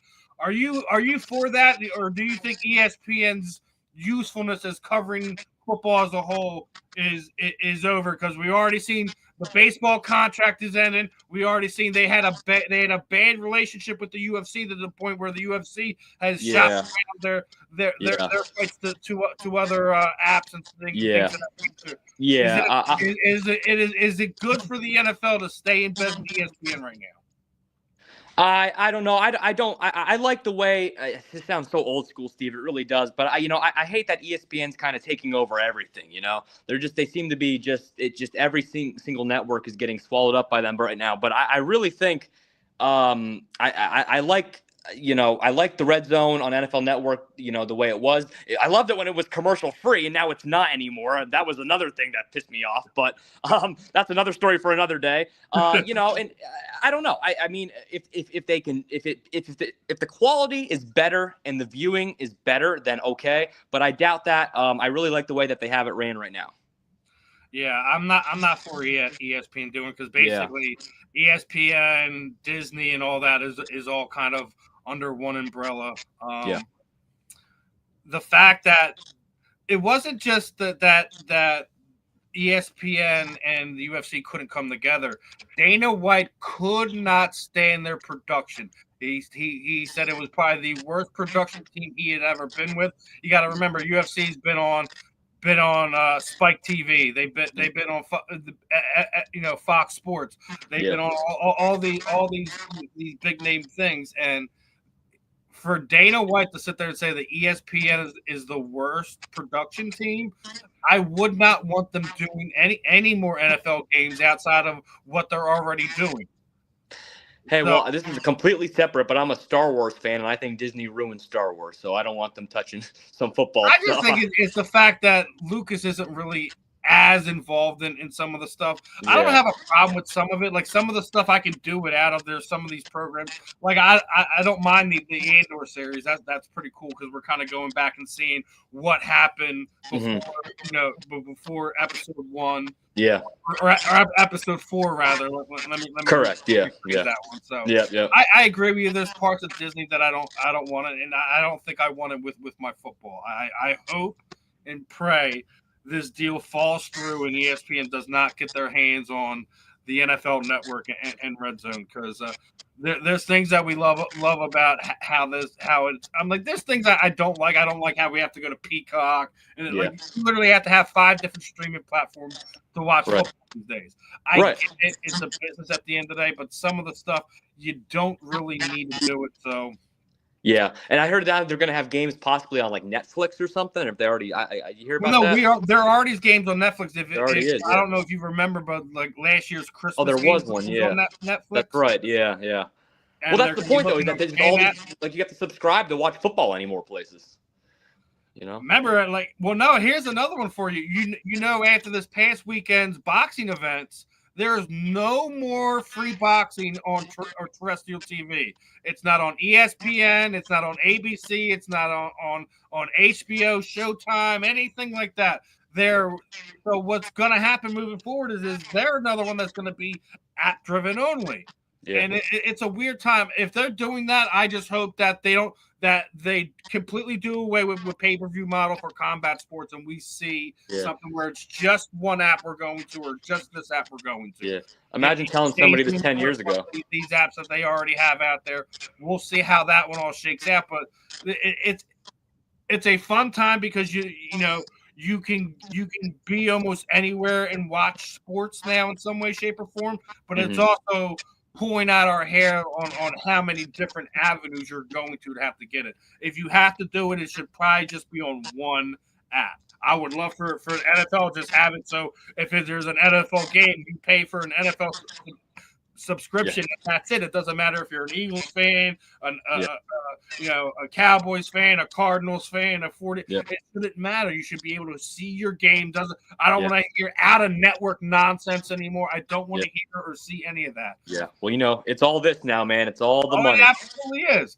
And as we were talking about it last night, that's why you're seeing more games being available for teams that have alternate jerseys and throwback jerseys. It's all about the merchandising. I get it. They're kicking butt overseas. If we're going to continue to see that, what I want to see is actual stadiums built. I don't want to see them on soccer pitches anymore. Yeah. I mean, if the NFL is going to go global, you're right. Let's start building some sick-ass stadiums like over in some countries or something, and let's send the Eagles over to like Frankfurt, Germany, and play in like a really cool football stadium or something, And well, I heard the next one they're going to do is down under. Oh, Australia. Well, hey, Mailata will be like a. Absolutely. It'll be like a superstar there, that's dude. The exact reason why you're gonna see it there is because of guys like Jordan Mailata. Yeah. And the trend of the Aussie players, Aussie-born players, coming to the NFL. So I hope that is an actual thing.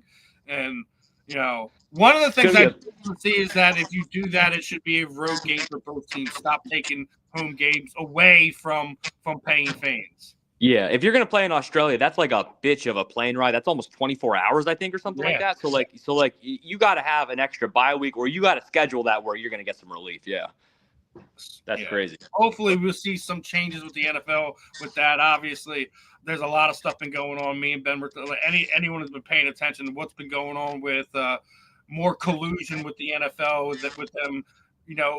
Enticing teams to not give out guaranteed contracts, to what we've seen with the executive director and the nonsense he was doing, basically on the NFL's dime going to strip club. Unless you're taking players to strip clubs for prior to them getting married or something like that, and that was an athlete you're close to or something like that, there should have been no reason that should have been going down in any way, shape, or form. But no, not unless it's helping the Eagles win games.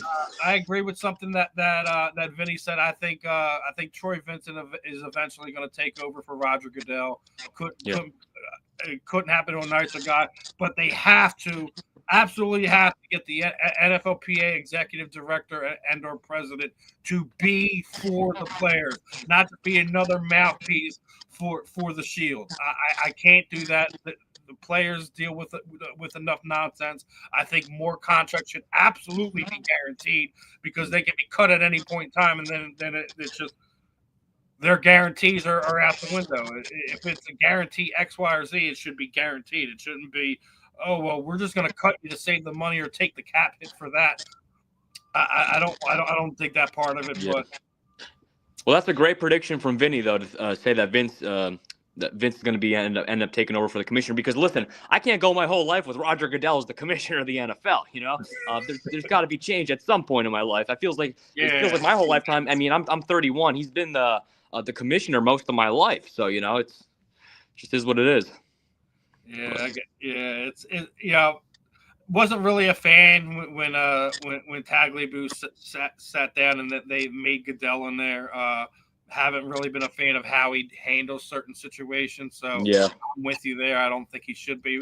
I think he has brought in exponential growth for the sport, where I think you can't deny what he's done. But I don't really care for some of the stuff, because remember when he was doing his interviews at the Super Bowl, is he loves the tush push, and there's no way they're going to ban it. There's no way they're going to entertain it. And then what happens when the winter meetings came up? It was the topic of conversation.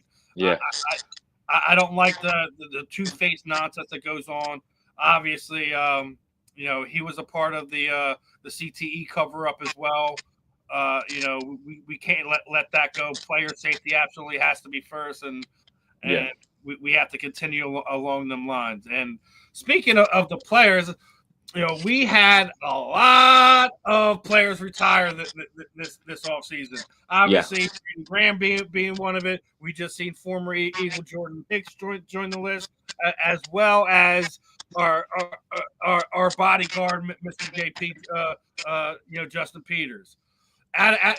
Out of that, who out of that list I just popped up, obviously, I'm going to pull it back up here for you. Yeah. You look at it. Who do you think is going to be a Hall of Famer on this list? I think Julio Jones and Phillip Rivers are absolutely Hall of Fames on this list. I don't think there's even a question about it. Yeah. I see right off the bat 3. I see Ndamukong Suh, Julio Jones, and Jason Peters. I believe those are the 3. I saw from my memory from when it was up. I know some names that will not be on the Hall of Fame include like Derek Carr. I don't think Derek Carr is a Hall of Fame player. He had some great moments. Yeah, but, you got some good name guys like CJ Mosley's going to be up there. Tyrod Smith, Zach Martin's a Hall of Famer. Oh, and Zach Martin, Zach Martin. I will say Hall of Fame. My man BG, man. Let me say something about BG. Awesome dude. He's a first ballot. I literally met BG. Yeah. Like 7 different times over his career. Yeah. Before the Super Bowl run, when he was working with 97.5, he was at the Mealy's Furniture almost every weekend. Yeah. He had a game. So I mean, how about that? So you've had a lot of interactions with him. We were going to the Philly Card Show. I was getting. I think it was Darius Slay that day, right? Yep. He was behind me the whole way there. So I'm like, you're in the back. Oh well, he's just right there. He must know who you are, I guess, by now. I mean, I think if we came across each other, like he'd probably remember my face because like even after that, like I think they were opening a Planet Fitness and him and Landon were doing a free signing for them. Jersey signed by him and stuff like that. I had a green mark. He's like, no, this one needs black, brother. Well, I'm sure, as you know, Steve, BG is probably one of the most in demand. He's everywhere in the community, dude. Like every other day, he's doing signings. Hey, he just opened a hard iced tea line. He's doing a lot of stuff. He's got a children's book coming out. He's doing so much stuff, man. It's crazy. Yeah, and that was kind of my point about when you brought up the list. Like, BG is a first ballot Philadelphia Eagles Hall of Famer. Is he a Pro Football Hall of Famer? Well, I don't know. I don't know, man. But here's the argument. I hope he gets his golden jacket, but it's one of those things where I don't think. I think it was 77 sacks. I think he had. I got to check the numbers. I don't want to misquote it, but you might be close and right on that. 70s. I know it's in the 70s. Yeah, you're probably really close with that. That sounds right. First off, if you're going to make an argument for him to make the Hall of Fame, it would probably start with this: his longevity, like the Frank Gore argument. Frank Gore, really, if you take just 1 or 2 seasons, he's not a Saquon Barkley or nothing. You know what I mean? He's Frank Gore. I mean, he would just stumble forward for extra yards. But if you stack that up, if you stack up sacks and tackles over all these years, Brandon Graham might be, and he's also made a fair amount of Pro Bowls. I think he's made at least a handful. I don't know if he has a full handful or not of Pro Bowls, but he's had a couple. He's a 2-time Super Bowl champion. And there's an argument. He doesn't have the All-Pro. He doesn't have an All-Pro, I guess. Yeah, but I think that's probably what would probably keep him out. I think supremely popular, and this is going to go back to something I've been sitting there saying for a while. All 4 major sports need to do a major change to Hall of Fame voting and take the freaking writers out of the equation. I've had enough of this where sports writers are keeping this player. Baseball's the worst. It's the absolute worst. There is such a logjam between baseball, football, and some of these other 4 major sports because sports writers are in their feelings because they didn't get the interview they wanted or if he said this about me or that. Stop with this. Yeah. It's not the hall of popularity. It should be voted on by current and former players and Hall of Famers. That's it. Sports writers should have maybe a vote, but they shouldn't be like a good percentage of it. Right. I have a problem with this. I'll continue to have a problem with this, and I will continue to stand on this hill. We just watch Ichiro go into the Hall of Fame, and someone didn't vote for him. Oh, what? Yeah. Well, that's just a hater. He's a hater. But this is what I'm talking about. You have all right. So I have an interview with Ricky Waters coming out in Awesome. November. Great guy. I did a signing with him a few weeks ago. Yeah, I know. Yeah. You gave him the shoes, right? Well, I didn't personally. I recorded his reaction to it. My buddy Vinny from Vince. I know I've seen it on your timeline. But you're gonna have a great interview with him. Great interview with him. Yeah. Now he has numbers where he should be in the Hall of Fame, without a doubt. Super Bowl winner. You know, he's got the yardage. He got the touchdown. He was with one of the dynasty teams. You know, Steve Young is a Hall of Famer. So, in my opinion, Ricky Waters should be there too. He was 1,000-yard rusher for 3 different teams. Well into his 30s, he was still mauling over guys. Yeah, should be a Hall of Famer. We shouldn't be having this question. Sterling Sharp shouldn't have had to wait almost 30 years to get into the Hall of Fame. Yeah. Now there are so many different reasons why. I'm going to go right back to us. And I think another Philadelphia sports writer brought this to my attention. Patrick Willis was a first ballot Hall of Famer, right? Mm-hmm. You know, great name. All that stuff. Doesn't have the Super Bowl, but has the other stats. Yeah. So tell me why Seth Joyner has better stats than Patrick Willis and hasn't even sniffed it yet. Yeah, who knows? More sacks, more fumbles recovery, more tackles. He won a Super Bowl with the Packers. Like, what are we talking about? Like, it is without a doubt a popularity contest. It's not over actual numbers. There's no criteria for that. I think baseball is the worst. We're trying to, you have to be in the league 10 years. Well, baseball's a rough sport. It's freaking 162 baseball games. Yeah. So there has to be a reform in all the major sports with Hall of Fame voting. We have a lot of cases here in Philadelphia. I'm sure there's other ones that because I guess I got my Philadelphia bias. These are the guys I'm mentioning because these are the ones that are egregious to me. Yeah. I'm sure you have a list that's probably just as long, and it doesn't matter if it's baseball, football, whatever. Yeah, there needs to be something done here. Well, I agree with you, Steve. I think if you're going to get into a hall of the very best of something of your specific sport, you should have people of the best of that specific sport judge who gets into that hall. I think that's just common sense. You know what I mean? If you're going to have somebody pass to be a doctor or a lawyer or something, you don't want a bunch of fans of different medical or law groups voting you in. You want different doctors and lawyers to vote. This guy knows or doesn't know what he's talking about. Mm-hmm. So, I mean, I agree with you on that very basic logical principle there. But, yeah. I mean, I do have my things. And bringing it all the way back to that list you brought up with all those different names. I forget, maybe you know this, Steve. Do they have a minimum or maximum of when you get the candidates for each Hall of Fame class? That's the other thing that pisses me off too, is that baseball is the worst at this. Yeah, they'll have this great like you'll have almost 200 guys that are eligible for the Hall of Fame, and they'll vote one guy in. Yeah, it makes no sense. Yeah, I think all the sports there shouldn't be a number of how many guys can get in per year. Just whenever you're eligible, you're eligible. I think if there's 10 guys that get voted in, there's 10 guys that get voted in. There shouldn't be like, oh, well, we're only going to allow 5 guys this year. Right. What are your thoughts on like people waiting for? No, I think there's such a logjam, and the thing that irritates me the most is what we just seen this past weekend. Dave Parker passed away. This year. He was inducted into the Hall of Fame, and his family is the one that's there. They're going to do the same thing that Pete Rose at some point in time in the few years. And if I'm his family, I would basically tell the MLB to go piss off, because how many items of Pete Rose's career is already in the Hall of Fame? Well, y'all wanted to wait until he passed away to take him off the ineligible list. I don't want to hear it anymore. I really don't. Yeah, there's just so many hypocrisies, right? Like, it's just some of his stuff doesn't make sense. It just doesn't make sense. You're right.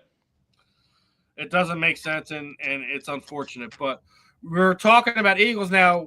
Here's our potential candidates for this coming year. Freeze, we mentioned Larry Fitzgerald. I think is another one. We were just talking Frank Gore, Jason Witten. He was a pain in our backside for quite a few years. Julian Edelman, don't think he gets in. Greg Olson, I think he's a potential player that could. Our boy LaShawn McCoy is on the eligible list this year. You got another Cowboy, and Des Bryant is available. Maurice Pouncey, I think, absolutely gets in. I will stand by. I think Phillip Rivers absolutely gets in the Hall of Fame, and he better get in the Hall of Fame over Eli Manning. If Eli Manning is in the Hall of Fame over 2 good playoff runs when he was absolutely horrendous as a regular season quarterback, would be absolutely criminal. His last season not getting in the Hall of Fame. Phillip Rivers over Eli Manning all day. Stephen Gutowski, the kicker for the Patriots, and then kind of rounds out the newly eligible list for this year's potential Hall of Fame players. Wow. Yeah. Give me definitely Breeze. He's going to be in. Fitzgerald. He's going to be in. I think I agree with you. Pouncey. He should be in. I think Shady. When it comes to Shady McCoy, it's tough, man. Even as a diehard lover, he's close. I think I got to really go after this and check his statistics out because he was very productive. There's an argument I'm sure to be made. I would have to have some more numbers before I do that argument. But Stephen Gostkowski, maybe he might deserve to be in. I know as a kicker, I mean, it's kind of funny and all, but he was a pretty good kicker, man. Gostkowski, he was clutch. Being on those Patriots team, and people tend to forget that Adam Vinatieri went from the early Patriots runs to the Colts, wound up winning another one there with Peyton. But I don't think kickers get the love, and it's something me and Ben talked about a few weeks ago. You realize that at one point in time we actually had a kicker win the MVP. I think it was 82. The Redskins kicker won it over Joe Theismann. Wow. And sometimes I'm vaguely remembering. Talking about what would it take for a kicker in this day and age to win an MVP over quarterback. Over a quarterback, exactly. He needs to play quarterback, at least literally maybe be like a Travis Hunter and play a little bit of both. I don't know. But that's crazy, dude. I don't know. You can't. You know what? And that's a whole other episode on this is about the whole MVP. It's just a quarterback award at this point. But I think they should have a separate award now. They should. They should, yeah. If we're finally giving the offensive linemen the love that they should get, and they're getting their own award, let's do it for the quarterback and have a real and most valuable player of the league. Right.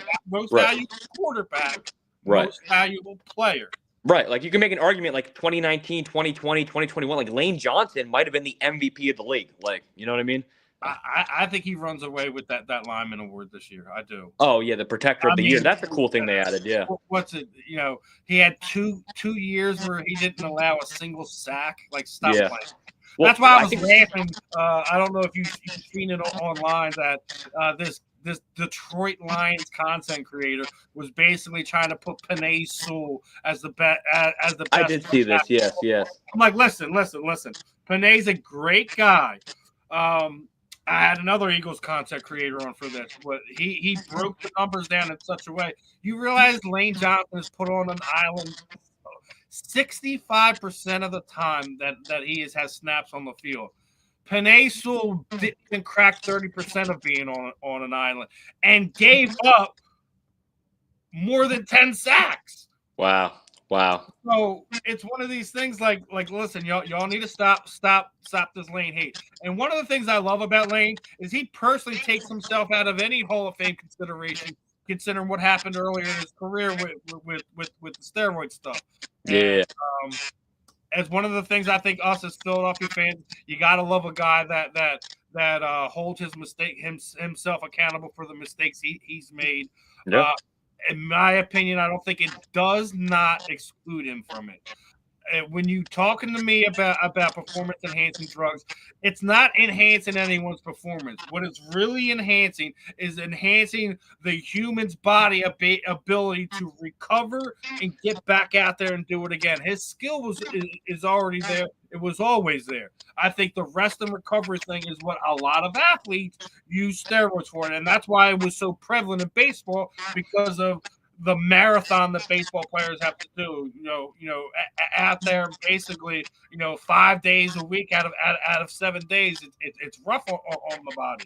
Yeah. So I'm not going to hold Lane out of that conversation, but I love that he holds himself accountable where he himself won't do it. So, but I do think he's going to be a first ballot Hall of Famer in my opinion. He's been the best right tackle in football for the better part of the last 6, maybe even 7 years. Yeah, I would say so. I think here's a hot take for you. I think we might have a handful of first ballot Hall of Famers on the team right now. We do. Yeah. We do. I think if Jalen continues on the line, he does. He could potentially be our first modern day Hall of Fame quarterback in the Super Bowl era. Just needs to stack up years. Yeah, just stack up some more. Ben years. has already said that he's got 55 touchdowns. I think Josh Allen is going to be the first person to beat Cam's record, but Jalen's also going to beat it as well. Mm-hmm. Yeah, he may not have the yardage numbers, but I think just he's going to wind up winning at least one, maybe even 2 more Super Bowls during this run. Because if you look at it, we're the second youngest team in the NFL. Yeah, that's incredible. Actually, yeah. When you build and not just that, if you look at it, he's not even the top 10 paid quarterback in the NFL. I think it is another thing to kind of write about. Some of the stuff that you've seen about like how he goes about it, like he absolutely has a Jordan-esque quality to it. So I think he's one. I absolutely think Lane Johnson won. I think if Saquon has a few more years, he doesn't even have to have run for 2,000 yards again. I think if he has a few more years where he does more than 1,500 total yards, I think he will make himself a Hall of Famer. I think the route that Jordan Mailata's on, that he could make himself a Hall of Famer.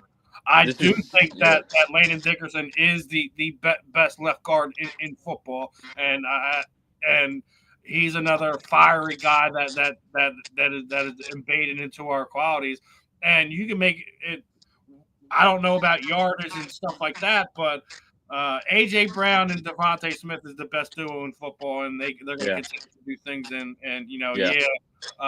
They both missed time last year, and were didn't quite have the number they had the year before, but they've already hit 1,000 yards receiving each, over the past 3 seasons. So I think they could potentially do it too. And then when we even get to the defense, man, I think the track that Jalen Carter's on right now is going to be. Aaron already kind of said that he's the next him. And I think we've seen it a lot. I love the fact that Jordan Davis is looks in incredible shape for camp this year. I think we're gonna have a fun season. I still think maybe at a corner, maybe at a safety, especially with Mukumba getting hurt as well. I wouldn't want to see Cooper get thrown in the safety position. I know he's versatile. I would like to the nickel quarterback is an underrated position, especially in that Vic Fangio defense. Mm-hmm. So I would like to kind of see him there. I know there's question marks with corner 2 right now. You still got Asante Samuel Jr. out there as well. You still got Justin Simmons on the free agent market. Bought a house in this area. I think that we're going to see he's going to be an Eagle at some point in time over the next few weeks. We're going to see how it all plays out, but I do think they put themselves in a nice position to potentially run it back. What are your feelings, man? I know we're obviously biased. We got hometown goggles on, but they did lose a lot on defense. But they found a way to keep themselves healthy enough and peak at the right time. I think people continually underestimate Nick Sirianni as a head coach. He's arguably one of the best coaches in the first 5 years of his career. The only one who's better than him is George Seifert. That's a nice list to be on. Or watch. I know it was the Niners coach. I forget if it was Bill or George, but either way. I think they're in a nice position. What are your knee-jerk reaction feelings on where this team could be this season? Well, I'll just go off some actual evidence I guess I would have from training camp would just be from actually I was privileged enough on the first day of training camp due to an auction I went through the Eagles Autism Foundation. I was there. I was able to talk to some of the players. I talked to Jordan Mailata. I talked to Sidney Brown. I talked to Jahad Campbell. I talked to Nolan Smith. I talked to a lot of other players, and not from only what I talked to them about, but from what they were saying to the media. This is a different mindset this year. I don't know what's motivating them, but they are locked in. They're motivated, and I really feel like they're going to run it back. I really, really do. It's not just a cliche. It's not just, well, we're Eagle fans, and they have a great team, and they won it last year, so they'll probably win it again this year. I really feel like they're going to not only win it this year, they're going to have a great record in the regular season. Starts on opening night against the Cowboys. I think they're going to put up a lot of points in that game. They're going to destroy the Cowboys, send a message, no Super Bowl hangover this year, and I think when it's all said and done, we're playing either Buffalo or Kansas City in the Super Bowl. I'm with you. I don't know. I think Kansas City takes a step back this year, but would love to see Buffalo. We had an epic game here a few years ago with Jalen engineering a last-minute drive. Yeah. Before we get ready to wrap this, because it's like the last 5 minutes here, I want to give you a chance, man. Like, how did you become the content creator? Because for Eagles, I see a lot of your stuff, man. It's great stuff. You were just sitting there saying you were there for some of the silent auctions. Are you a lot of the stuff you do like kind of shared from other people's stuff? How do you kind of get this access? It's you do got quality stuff, my brother. So I want how'd you get into all this, man? First off, I appreciate that, Steve, and so do you. You guys have a great podcast, everything you're doing. I really, really appreciate that and having me on today. But it all started my page, my actual Instagram page.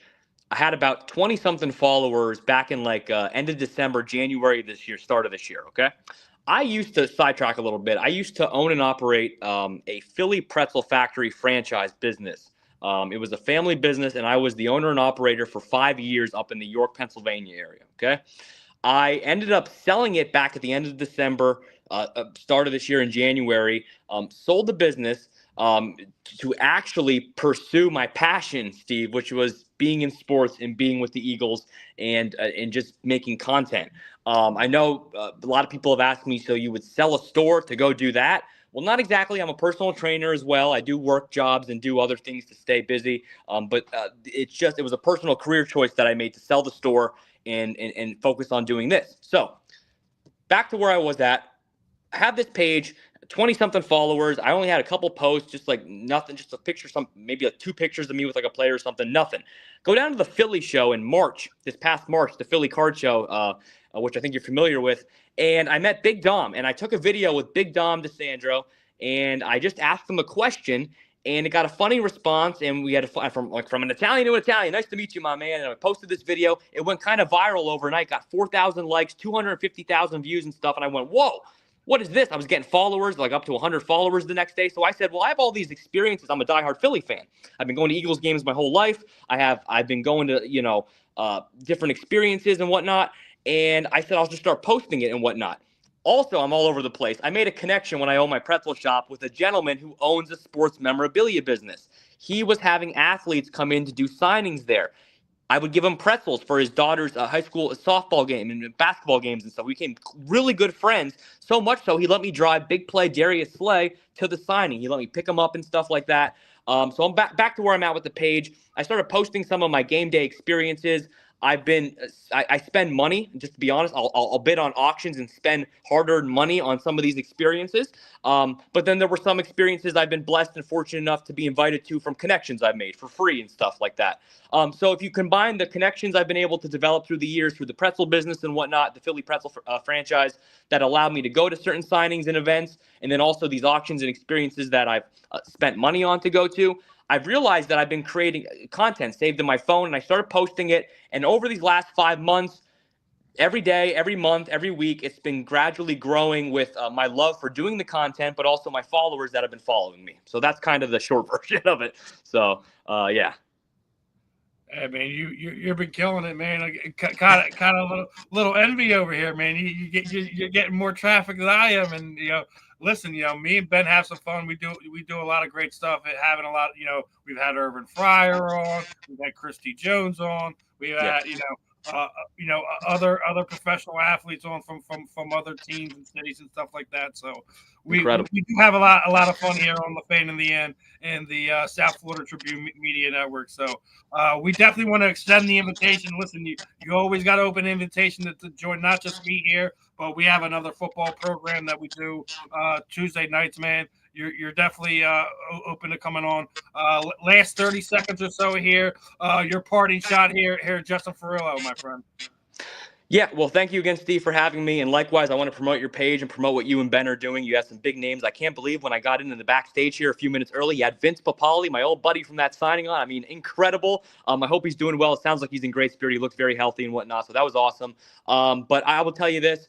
I already told you I predict the Birds are going to go back-to-back this year. We're going to get it done. And I cannot wait to hopefully be on the pod again, maybe sometime closer to football season, and we can discuss a successful Eagles season. I don't disagree with you here, but as for this afternoon, that's going to be it for the Fan in the End. I'm Steve. That was Justin Fiorillio. Catch you guys on the